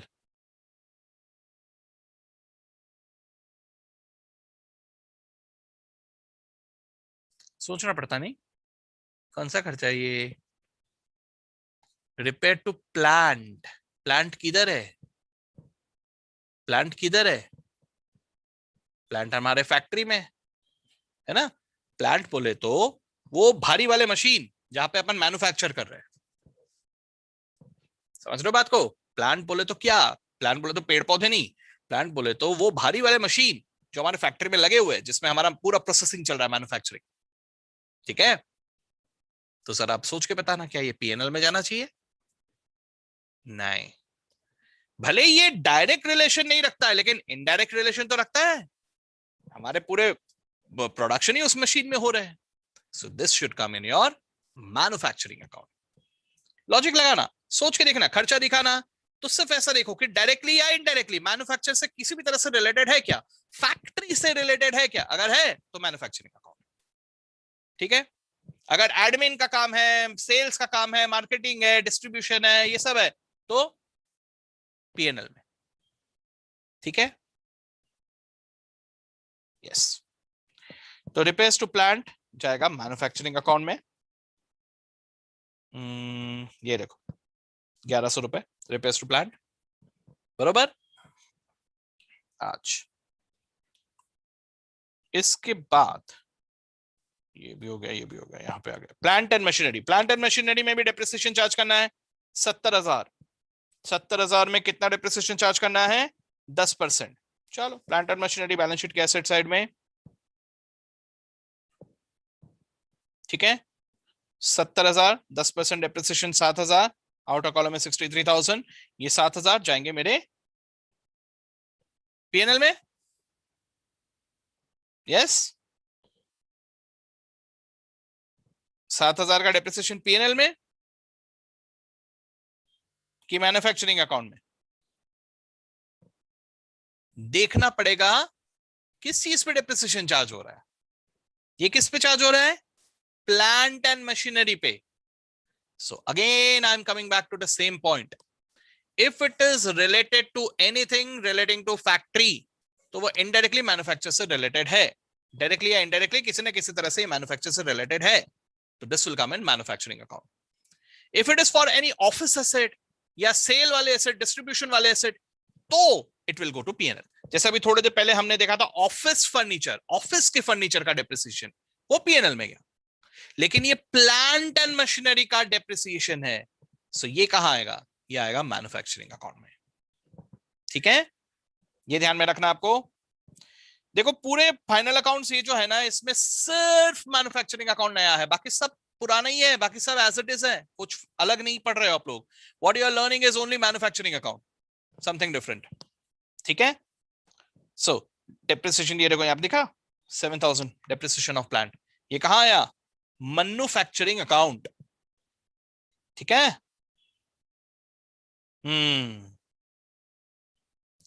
उसके बाद रेंट, रेंट पे भी एडजस्टमेंट था. क्या एडजस्टमेंट था?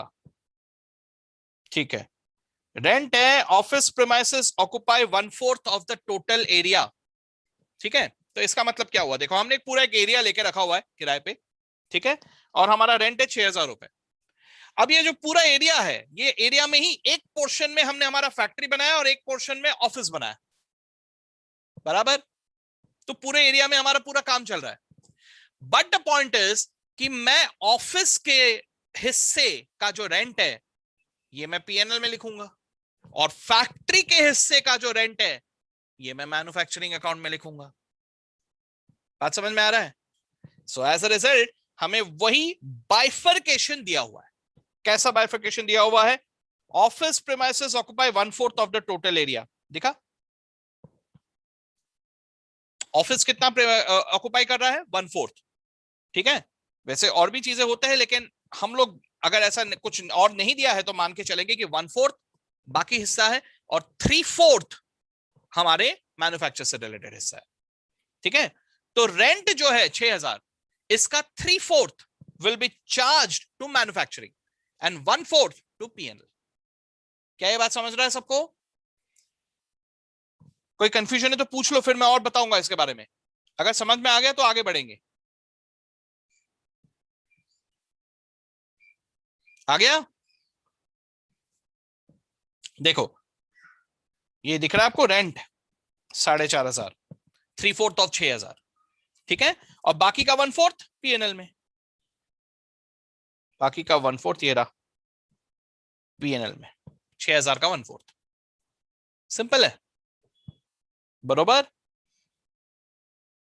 उसके बाद जनरल एक्सपेंस तो एज इट इज किधर जाएगा? कुछ नहीं दिया तो पीएनएल में ही जाएगा. ठीक है.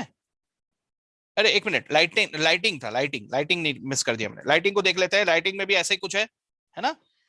2/3 to factory and 1/3 to office. ठीक है, तो लाइटिंग 1,350, इसका 2/3 मैन्युफैक्चरिंग अकाउंट और 1/3 पीएनएल अकाउंट. भैया जितना फैक्ट्री से रिलेटेड है मैन्युफैक्चर, बाकी का PNL. As simple as that. Simple. देखो लाइटिंग का 2/3 इधर आ गया मैन्युफैक्चरिंग अकाउंट में, और बाकी का पी एंड एल. और वहीं पे नीचे देख लो यार एक साथ, जनरल एक्सपेंसेस भी पीएनएल, बराबर. जमा.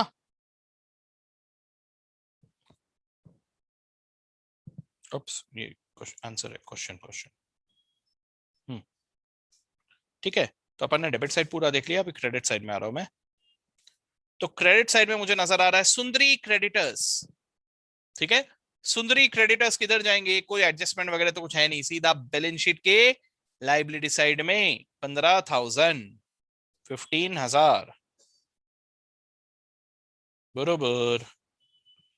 इसी तरह से बिल्स पेबल भी इधर ही जाएगा, आने वाला है वो बिल्स पेबल, अभी मार्क कर लिया मैंने उसको. ठीक है,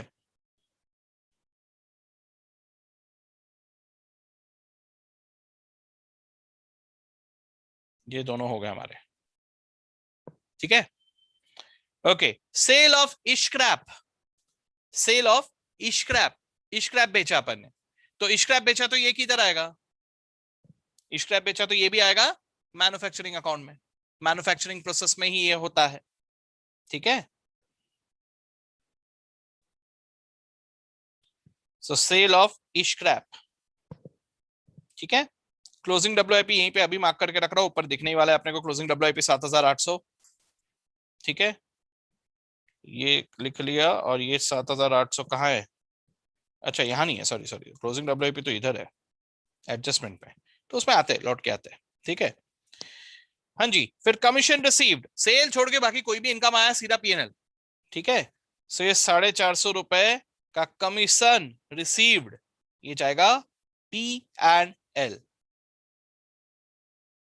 कमीशन, ओके। अरे यार 10:30 तो यहीं बज गए।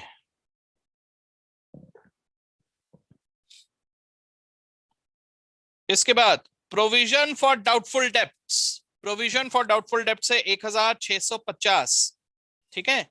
इसमें एडजस्टमेंट था, कुछ और प्रोविजन क्रिएट करना है हमें, ठीक है। कुछ और प्रोविजन क्रिएट करना है, कितना? 1% ऑफ सेल्स। अब सेल्स अपने को मालूम है कितना है, उसका 1% निकाल लो। तो सेल्स 167,200, इसका 1% इज 1,672, बराबर। तो मेरे दिमाग में कैसा आता है, मेरे दिमाग में ना ऐसा आता है, ये provision for doubtful debts account है, जिसमें ऑलरेडी एक बैलेंस है। कितना बैलेंस है? 1,650, बराबर। तो ये 1,650 का एग्जिस्टिंग बैलेंस है। हमको बोला है कि और प्रोविजन क्रिएट करो, कितने का? 1% ऑफ सेल्स, यानी 1,672 का। तो और प्रोविजन बोले तो यहां पर और क्रिएट करूंगा, 1,672 ऐसा होगा, ठीक है। अच्छा, तो एक बार ना मैं फिर से लैंग्वेज को देख रहा हूं, क्योंकि कभी कभी ना क्लोजिंग बैलेंस दिया रहता है, कभी कभी एडिशनल प्रोविजन की बात करते हैं। हाँ, ये एडिशनल प्रोविजन नहीं है, ये क्लोजिंग बैलेंस की बात करें। देखो, is to be maintained at 1% of sales, language को पढ़ के समझना होगा। वैसे ये चीज आप लोगों ने शायद पहले भी किया होगा। So this is the balance that is to be maintained. Language को ध्यान से देख लेना, वरना गलती हो जाती है। मैंने अभी अभी जो लिखा है वो गलत होने के चांसेस थे, इसलिए मैं वापस आके एक बार लैंग्वेज को अच्छे से देख लिया। मैंने जो लिखा था वो गलत था, उसको मैं अभी करेक्ट करने जा रहा हूं, ठीक है। तो provision for doubtful debts is 1% of sales, इस पे इसे मेंटेन करना है। मेंटेन करना है यानी मुझे प्रोविजन फॉर डाउटफुल डेब्ट्स का क्लोजिंग बैलेंस मेंटेन करना है एज 1,672, यही बैलेंस मुझे चाहिए, ठीक है। तो भैया मेरा पहले से ही 1,650 का बैलेंस था, मुझे बैलेंस को 1,672 पे पहुंचाना है, तो क्या करना होगा? मुझे और प्रोविजन क्रिएट करना होगा, ठीक है। कितने रुपए का प्रोविजन क्रिएट करेंगे? 22 रुपीज का करेंगे, ठीक है। तो प्रोविजन क्रिएट करने के लिए P&L account will be debited and provision account will be credited. देखो यहाँ पे P&L अकाउंट के डेबिट में ये नजर आया 22, P&L को किया डेबिट और प्रोविजन अकाउंट को किया क्रेडिट, जिससे मेरा प्रोविजन बढ़ के 1,672 पे पहुंच गया, ठीक है। देखो मैं एक ही बात बताता हूं, फाइनल अकाउंट्स में ये मेरा पर्सनल सोचना है कि फाइनल अकाउंट्स में अगर मैं प्लस माइनस करके सोचता रहूंगा ना, तो कंफ्यूजन होना ही होना है, ठीक है। मैं अगर अकाउंट बना के कहा डेबिट क्रेडिट हो रहा है, ऐसा करके सोचूंगा ना, तो ज्यादा बेहतर होगा। तो भैया मेरे को ये बात क्लियर हो गया कि मैंने P&L में डेबिट किया और प्रोविजन फॉर डाउटफुल डेब्ट में क्रेडिट किया, डेबिट क्रेडिट बराबर हुआ, लेकिन इससे मेरा प्रोविजन फॉर डाउटफुल डेब्ट्स का बैलेंस चेंज हो गया, है ना। तो वो जो बैलेंस है वो कैरी फॉरवर्ड हो रहा है, कैरी फॉरवर्ड हो रहा है, तो एज इट इज मैं उसे या तो लाइबिलिटी साइड में लिख दूं 1,672 का बैलेंस, या तो मैं उसे डेटर्स में से माइनस करके दिखाऊं प्रेजेंटेशन। यही मैंने आपको थोड़ी देर पहले बताया था, right. So this will come in my outer column. Please note, अगले साल मेरे डेटर्स अकाउंट का ओपनिंग बैलेंस इज नॉट 22,328। अगले साल डेटर्स अकाउंट का opening balance is 24,000 and provision account का ओपनिंग बैलेंस इज 1,672। बात समझ में आ रहा है? There are two different accounts that are getting carried forward, ठीक है। इनमें से किसी भी अकाउंट को मैंने क्लोज नहीं किया, ये बात याद रखना, ओके।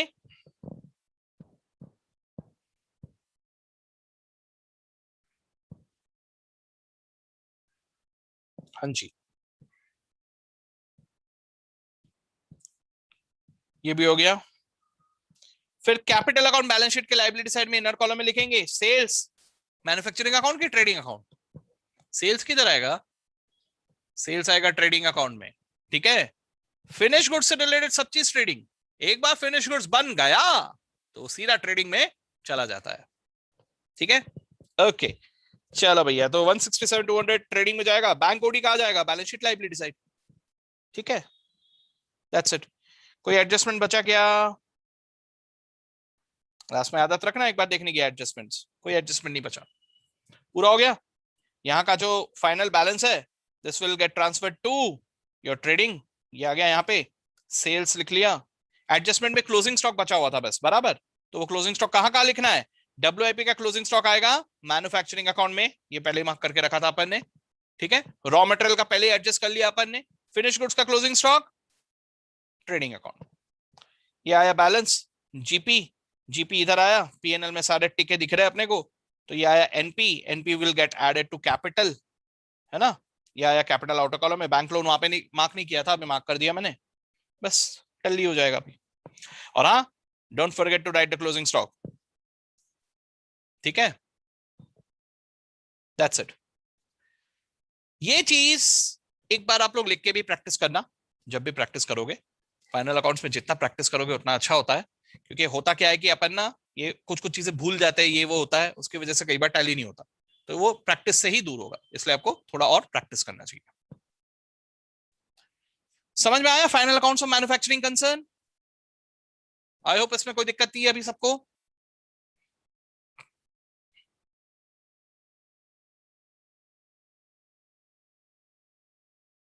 यस, चलो बल्ले बल्ले, वेरी गुड, ठीक है। आ, मैं सोच रहा हूं कि आप लोगों को अभी के अभी थोड़ा सा बता दूं, थोड़ा बैठ पाओगे तो मैं 1 मिनट रुक जाना, मैं सिर्फ देख लेता हूं।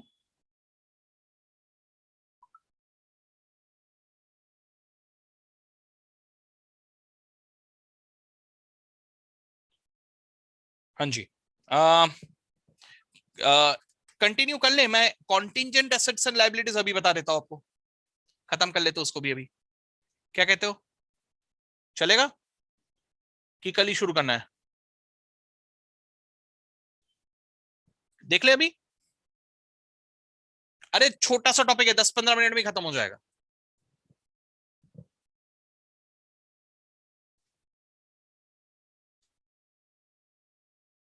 बता दू? चलो देख ही लेते हैं, 10-15 मिनट बस, 10 to 15 मिनट्स में खत्म हो जाएगा, बहुत छोटा टॉपिक है, ठीक है। देखो बात वही है, बोलने जाओ तो बहुत कुछ बोल सकता हूं, ठीक है, लेकिन इतना सारा बोलना नहीं है, जितना आपको रेलेवेंट है एग्जामिनेशन पॉइंट ऑफ व्यू से उतना बता के खत्म। तो उतना ही अगर बताना है एग्जामिनेशन पॉइंट ऑफ व्यू से तो 10-15 मिनट्स का टॉपिक है, वो भी बहुत ज्यादा बोल दिया, ठीक है। चलो डिस्कस करते हैं इसको। Everyone, what do you mean by contingent asset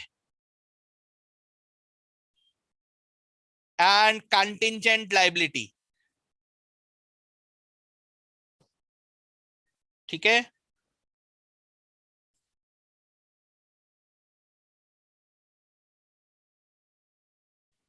ठीक है, चलो देखते हैं। अरे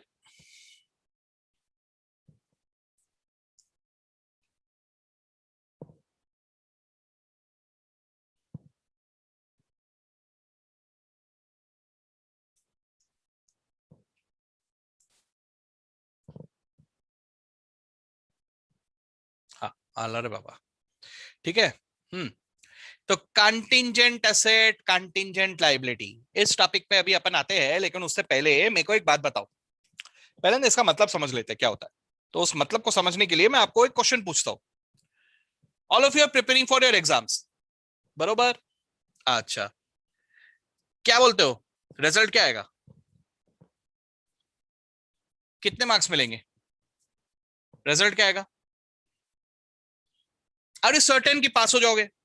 100% श्योर? या आर यू सर्टेन कि फेल हो जाओगे? 100% श्योर? मालूम नहीं सर, हम तो अपनी तरह से पूरा पढ़ाई करके जा रहे हैं, तैयारी करके जा रहे हैं, आगे क्या होगा मालूम नहीं है ना। हाँ, उम्मीद कर सकते हैं कि शायद जिस तरह की तैयारी कर रहे हैं उससे लग तो रहा है कि पास हो जाएंगे, या ऐसे भी कुछ लोग होंगे सर कोई फर्क नहीं पड़ता, कुछ पढ़ाई नहीं, जाके देखेंगे, हुए तो हुए, पास हो गए तो सरप्राइज हो जाओगे, अच्छी बात है, अदरवाइज तो फेल ही सुने। ठीक है, तो डिपेंड करता है। ठीक है, पढ़ाई करने के बाद भी you are not very sure, why? क्योंकि यार एग्जामिनेशन एक तो लेवल है, एक तो अपन जो एग्जाम का सामना करने जा रहे हैं उसका एक लेवल सुन के रखा है लोगों से कि भैया ऐसा ऐसा होता है, वैसा वैसा होता है, तो वो मालूम है अपने को कहीं ना कहीं।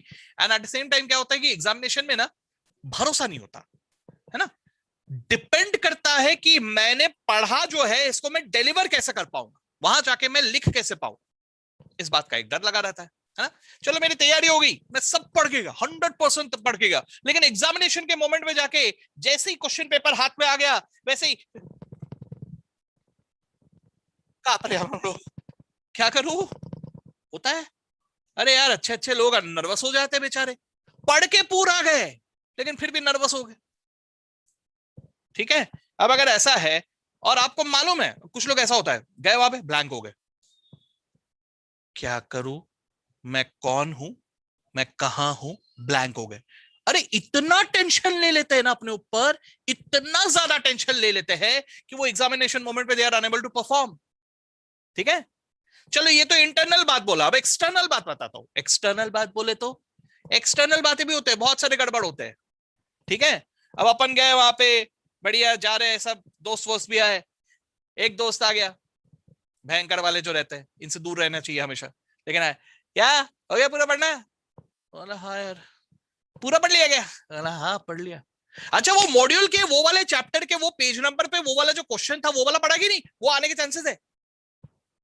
बस हो गया टेंशन, कौन सा चैप्टर कौन सा पेज क्या, नहीं ये क्या बोल के गया, अभी वो तो निकल गया अपन टेंशन में, यानी क्या बोल के गया रे, अरे यार कौन सा, जब मेरे को तो ध्यान में नहीं आ रहा, मैं भूल गया, मेरा क्या होगा, मैं तो गया काम से, मैं फेल हो जाऊंगा। Getting me, external reasons. तो ऐसे दुनिया भर के काम होते हैं जिसकी वजह से डिपेंड करता है कि हम लोग कैसा परफॉर्म करके आ रहे हैं। हो सकता है पढ़ के गए आप, हो सकता है आप बहुत अच्छा पढ़ाई करके गए हो लेकिन शायद परफॉर्म ना कर पाओ। और वहीं पे ऐसा भी होता है, उल्टा भी होता है, उल्टा भी होता है। कैसा उल्टा होता है, मतलब किस्मत की बात भी होती है। आप पढ़ के गए, सॉरी माय मिस्टेक, आप नहीं पढ़ के गए, ठीक है, और you were able to perform well. ठीक है, होता है कभी कभी ऐसा भी हो जाता है। या आप सिलेक्टेड पढ़ के गए, कुछ कुछ चैप्टर्स पढ़ के गए बस, बाकी कुछ नहीं पढ़ा, और उसी में चैप्टर में से क्वेश्चन आ गए सारे के सारे, तो बढ़िया, जो जो आप पढ़ के गए थे उतना ही चाहे उतना लिख के आ गए, पास हो गए, ऐसा भी होता है, डिपेंड्स। ठीक है, हाँ वो तो है ही, वो तो है ही, अब उसको लेके क्या कह सकते हैं, जैसे ही हम लोग निकल रहे हैं, हाँ बेटा एग्जाम देने जा रहे हो, हाँ देखते हैं क्या करते हो, सीए का एग्जाम है, बहुत हार्ड होता है, बोला अरे यार एग्जाम देने जा रहा हो, अभी तो चुप हो जाओ यार, बराबर, तो ये होते ही है, अब कुछ नहीं कर सकते, ये जो है वो है। ठीक है, so how you perform, my point is how you perform in your examination, can I say that you will score और not, that is dependent on how you perform in your examination. Barabar? So right now your result is contingent because it is dependent on how you perform in your paper. बात समझ में आ रहा है? It is contingent. Okay?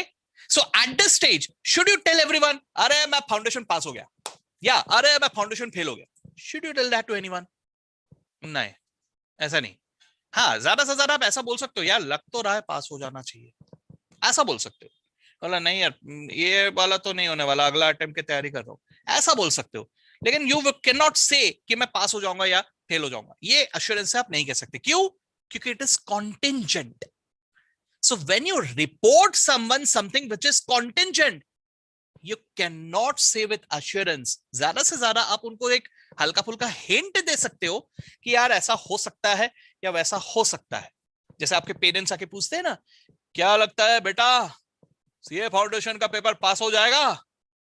ठीक है, तो तब हम लोग जवाब में बोलते हैं पापा जी तैयारी तो पूरा करके रखा है, लग तो रहा है हो जाएंगे, बाकी अभी बोल नहीं सकते।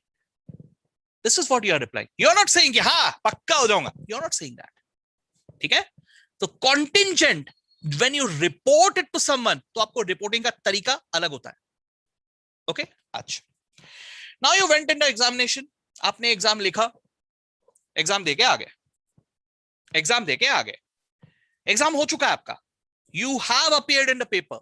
और अब आप घर पे आ गए हो. घर पे आने के बाद अब अगर आपसे कोई पूछता है क्या लगता है पास होगा कि नहीं, अब जरा सोच के देखो. Compare to the last situation, you are in a different situation now. अब पेपर हो चुका है. अब आपको मालूम है कि आपने कैसा परफॉर्म किया, कौन से क्वेश्चन आए थे, कितने क्वेश्चन में कैसे आपने लिख के आए हो, कितने गलत है कितने सही है. वो तो घर आके अपन नहीं करते, पेंसिल लेके इवैल्यूएट करके देखते हैं, मॉड्यूल खोल के देखते हैं. अगला पेपर क्या है वो भाड़ में क्या, पहले ये देखते हैं यार ये वाला क्वेश्चन आया था, इसमें मैंने ये लिख के आया, बराबर मार्क्स मिल रहे कि नहीं मिल रहे, है ना. इवैल्यूएट करके देख रहे हो, फिर टोटल लेते हो कितने मार्क्स मिल रहे, पास हो रहा हो कि फेल हो रहा हो. नहीं करते ऐसा. तो ऐसा कुछ किया आपने.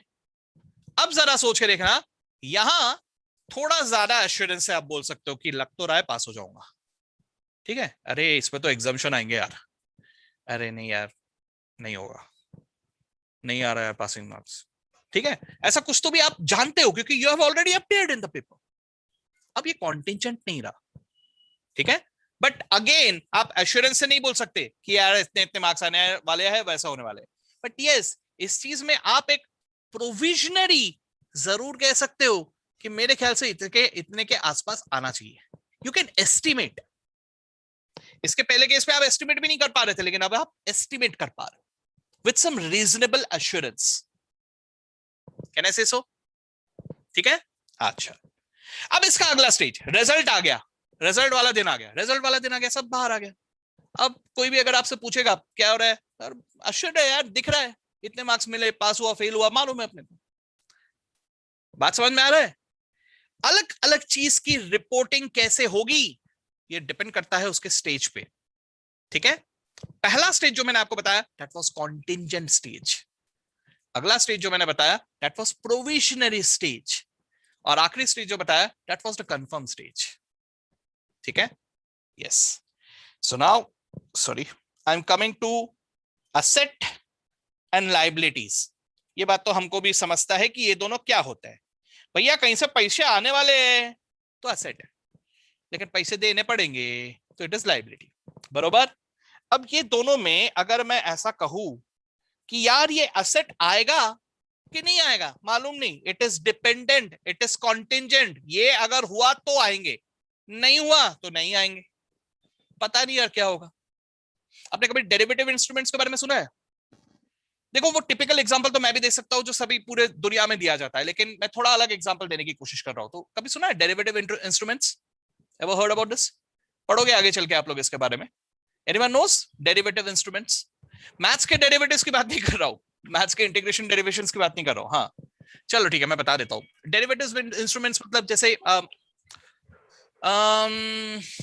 देखो ये समझाना थोड़ा मुश्किल है, लेकिन ठीक है मैं कोशिश करता हूं. देखो आप लोगों ने ये पढ़ा देखा है ना, सेंसेक्स देन निफ्टी, ये सब सुना है ना आप लोग. इतना तो जानते हो मेरे ख्याल से. निफ्टी के बारे में सुना है सबने. निफ्टी के बारे में सुना तो है ना, मतलब भले ही उसके बारे में आइडिया नहीं है ज्यादा हमको, लेकिन एटलीस्ट सुना तो है ना. निफ्टी नाम तो सुन रखा है ना, न्यूज़पेपर्स में देखते होंगे, न्यूज चैनल्स में देखते होंगे, निफ्टी निफ्टी ऊपर गया निफ्टी नीचे आया ऐसा समथिंग. और इतना हल्का फुल्का आइडिया है कि ये कुछ तो भी शेयर मार्केट से रिलेटेड है, कुछ तो भी शेयर मार्केट से रिलेटेड. बराबर. अच्छा. कैसा होता है पता है, इसमें अलग अलग तरह के इंस्ट्रूमेंट्स चलते हैं. ठीक है. मतलब इसको सीधे साधे भाषा में अगर मैं कहूं तो आप सट्टा ऐसा कह सकते हो, ऐसा भी होता है. ठीक है. मतलब नॉट एग्जैक्टली सट्टा, लेकिन हाँ ऐसा है. जैसे आप लोग आईपीएल वगैरह में सुनते होंगे ना, आईपीएल में सट्टा लगाते लोग. बराबर. आईपीएल में यू त्याच्यावर ते चालत नाहीये म्हणून मी ह्याच्यावर सुरू काय आता मी काढलं मी ते, मग तुझं ऐकू. सौरभ आपका माइक ऑन है, मैं म्यूट कर देता हूँ. तो बोला है. हाँ हाँ जी. तो मैं ये कह रहा था आईपीएल वगैरह में भी आप लोग देखते हो ना कि लोग पैसा लगाते हैं, है ना. क्या होता है जरा सोच के बताना. वहां पर आप जो पैसा लगा रहे हो दैट इज ऑन, मतलब क्या कहते हैं, जैसे कोई विकेट गया या कोई फोर मार रहा है, कोई सिक्स मार रहा है, या कौन सा टीम जीतेगा, इसके ऊपर आप लोग बेटिंग करते हो, होता है ना ऐसा। तो वो बेटिंग में आपको पैसे मिलेंगे ही क्या, या पैसे डूबेंगे ही क्या, मालूम नहीं यार, मिल भी सकते हैं, है ना। तो मेरे पैसे 1 का 2, 1 का 4, 1 का 10, 1 का 20 कुछ भी हो सकता है, लेकिन डिपेंड करता है यार, मालूम नहीं होगा कि नहीं होगा, मालूम नहीं, डिपेंड्स। ठीक है, मार्केट में भी ऐसे ही होता है, आप ऐसा लगा रहे हो कि अगर निफ्टी ऊपर गया, ये पॉइंट पे पहुंचा तो मैं जीता, नहीं पहुंचा तो मैं हारा। ठीक है, तो इसको भी ऐसे बहुत सारे इंस्ट्रूमेंट्स होते हैं जिसमें आप पैसा लगा रहे हो कि भैया ये पैसा मैंने लगाया, अगर ये उतने में पहुंच गया तो मेरे को मेरे पैसे डबल, मेरे पैसे 3 गुना, ऐसा समथिंग, गेटिंग। सो ये ऐसे बहुत सारे अलग अलग तरह के इंस्ट्रूमेंट्स होते हैं जिसमें जीतने के चांसेस है, डूबने के भी चांसेस है, दोनों ही है। ठीक है, सो द पॉइंट इज कि अगर आपने ऐसे किसी इंस्ट्रूमेंट में पैसा लगाया, कहीं पे पैसा लगाया, वहां पे पैसे जीत भी सकते हो, पक्का नहीं है, लेकिन हाँ जीत सकते हो, पॉसिबिलिटी है। So should you recognise that asset, that is my question. यहाँ पे पैसा आ भी सकता है लेकिन नहीं भी आ सकता, मालूम नहीं। तो क्या आपने अपने रिपोर्टिंग में, अपने रिकॉर्ड्स में इसके बारे में लिख देना चाहिए कि हाँ यार ये पैसे आने वाले, नहीं लिखना चाहिए। This is what it is, यहाँ पे नहीं लिखना चाहिए। इसी चीज को मैं कहूंगा as a contingent asset. Contingent asset मतलब ये आएगा नहीं आएगा मालूम नहीं यार, आ भी सकता है नहीं भी आ सकता है, पता नहीं यार, उम्मीद तो है लेकिन पता नहीं कैसा होगा। ठीक है, so as a result this is called as a contingent asset। contingent asset को हम लोग अकाउंटिंग रिकॉर्ड्स में नहीं लाएंगे, we won't show it। इसको कब दिखाया जाएगा, सर कभी नहीं दिखाएंगे क्या, नहीं ऐसा नहीं है, बिल्कुल दिखाएंगे। कब दिखाएंगे, when you have the assurance, when you have realized it। अब जैसे मैंने आईपीएल में पैसा लगाया कि भैया अगर 7 विकेट गिर गए तो मैं पैसा जीता, ऐसा मैंने कुछ तो भी लगाया suppose.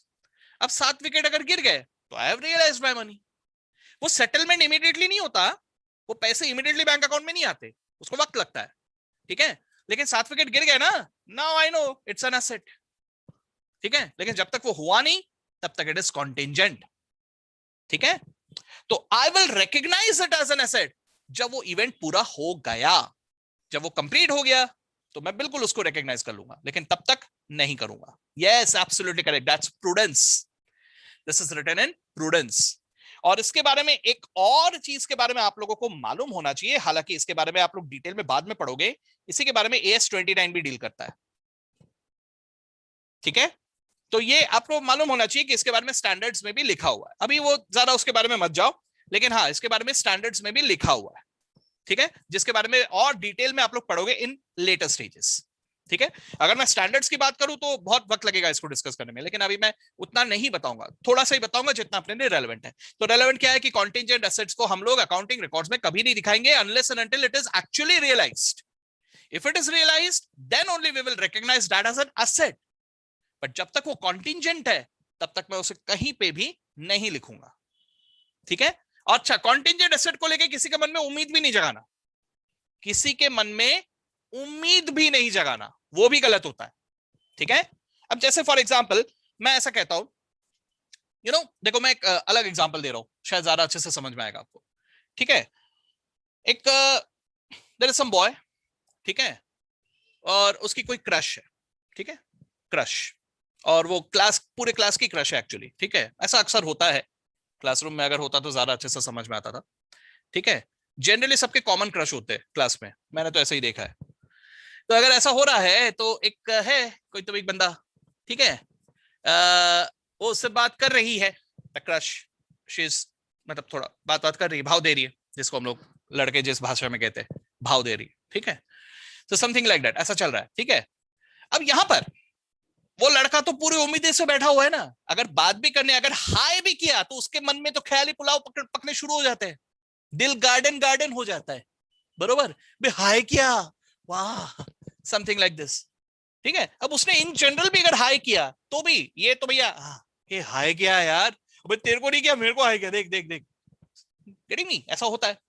So the point is कि यहां पर जैसे आगे चल के अगर मान लो वो लड़की ने आके बोला I was thinking about you, भैया ये ऐसे चीजें बोल दिए तो हो गया, बंदा सुपर खुश, पार्टी दे देगा अपने दोस्तों को, गेटिंग मी।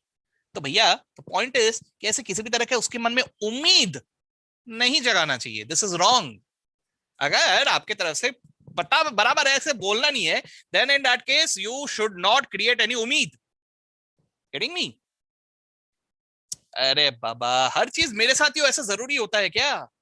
ऐसा नहीं है, मैंने क्लास में होते हुए जरूर देखा है, लेकिन क्लास में मैंने ऐसे इतने किस्से देखे हैं। मतलब अभी तो खैर पढ़ाई पूरा करना है, ऐसे कभी अलग से मिलेंगे तो आप लोगों को एक एक करके किस्से बताऊंगा। इतने किस्से हुए सामने कि क्या बताऊं। मतलब मैंने एक बंदे को मेरे क्लास में था, वो बंदे ने पूरा बकायदा पार्टी देते हुए देखा है मैंने। ठीक है? क्यों पार्टी देते हुए देखा है? क्योंकि ही पार्किंग में उसने अपने क्रश से बात किया और उसने कहा कि इस बारे में हम कल बात करेंगे, बस इतना सा बोल दिया। इतना सा बोल दिया तो बेचारा खुश, पूरे जितने उसके दोस्त है सबको सामने लेके जा रहा है, मेरे सामने की बात है, पार्टी के लिए लेके जा रहा है। बोला क्यों, किस बात की पार्टी? बोला सर ऐसा ऐसा हुआ। बोला भाई साहब, आप अगर अकाउंट्स थोड़ा ढंग से पढ़ लो तो आपने समझ जाना चाहिए कि अभी आपने पार्टी नहीं देना चाहिए। बस इतना बोल के मैं निकल गया। तो खैर जो भी हो, I have seen this things, so whatever. Pointers, ऐसे एसेट्स को रिकॉग्नाइज, ऐसे उम्मीदें को जगाना नहीं चाहिए। यही चीज अकाउंटिंग में भी होता है। एसेट्स की उम्मीदें मत जगाओ जब तक इट इज फुल्ली रियलाइज्ड। जब तक रियलाइज नहीं किया तब तक उसको रिकॉग्नाइज नहीं करना। ठीक है? हाँ, लेकिन अगर मैं लाइबिलिटी की बात कर रहा हूं, यहां पे किस्सा थोड़ा अलग है, क्योंकि यहां पे लग जाता है प्रूडेंस। ठीक है? लाइबिलिटी में भी ऐसा ही है। ठीक है? पैसे डूबने के चांसेस। अब अगर पैसे डूबने के चांसेस है, मुझे मालूम है कि पैसे डूबने के चांसेस है, लेकिन it depends on the happening और नॉन हैपनिंग ऑफ समथिंग। अगर ये हुआ ना तो शायद पैसे डूबेंगे यार, बोल नहीं सकते। चलो आपका फेवरेट टिपिकल एग्जांपल भी दे देता हूं, जो हर किताब में लिखा रहता है। हर किताब में जो लिखा रहता है that is court case. Court में केस चल रहा है, अब आपने को पैसे देने होंगे कि नहीं देने होंगे मालूम नहीं। अगर हम हार गए तो पैसे देने होंगे, जीत गए तो नहीं देने होंगे। Getting me? So it is dependent, contingent on the जज साहब का जजमेंट।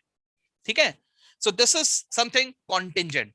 तो if there is a contingent liability, तो शुड आई रिकॉर्ड इट? नहीं यार, कॉन्टिंजेंट है, how can I recognise it? ठीक है?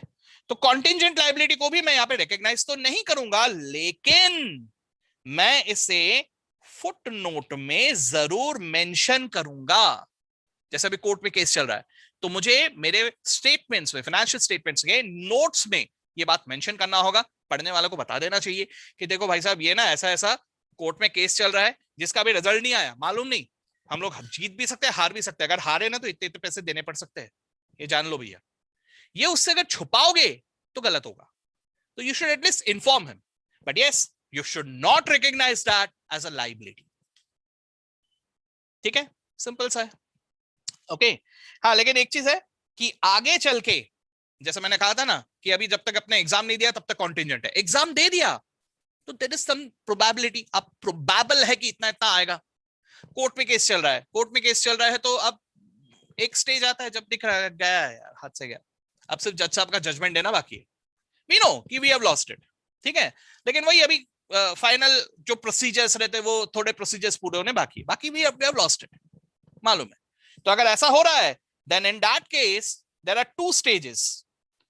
इफ नाउ यू नो कि वो लाइबिलिटी अराइज होने वाला है, तो हमारा प्रूडेंस कॉन्सेप्ट क्या कहता है? प्रूडेंस कहता है कि उसके लिए प्रोविजन क्रिएट करके रखो। ठीक है? So when you are 100% certain, तो फिर हम तो इसको लाइबिलिटी करके ही रिकॉग्नाइज करेंगे।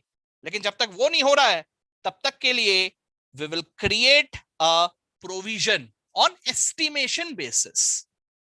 ठीक है?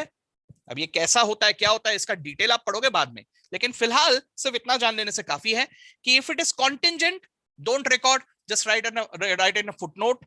लेकिन अगर it is probable, then in that case, जब तक वो 100% श्योर नहीं होता तब तक just create a provision, and after that you will definitely create that as a liability, you will recognize that as a liability. कुछ समझा? This was contingent asset and liability. Simple सा छोटा सा नन्ना मुन्ना सा टॉपिक है, एक बार रीड करना पूरा लेकिन। ठीक है? चलो ठीक है, थोड़ा ज्यादा लंबा हो गया, 10 मिनट बोला था लेकिन 10 मिनट से ज्यादा हो गया। ठीक है, चलो एक चैप्टर तो खत्म हो गया कम से कम। बाकी के टॉपिक्स हम लोग कल खत्म करेंगे। कल मेरे ख्याल से 1.5-2 घंटे से ज्यादा नहीं चलेगा। ठीक है? मैं टाइमिंग कंफर्म करके बताता हूं आपको। ठीक है? चलो, let's wind up for today. Okay.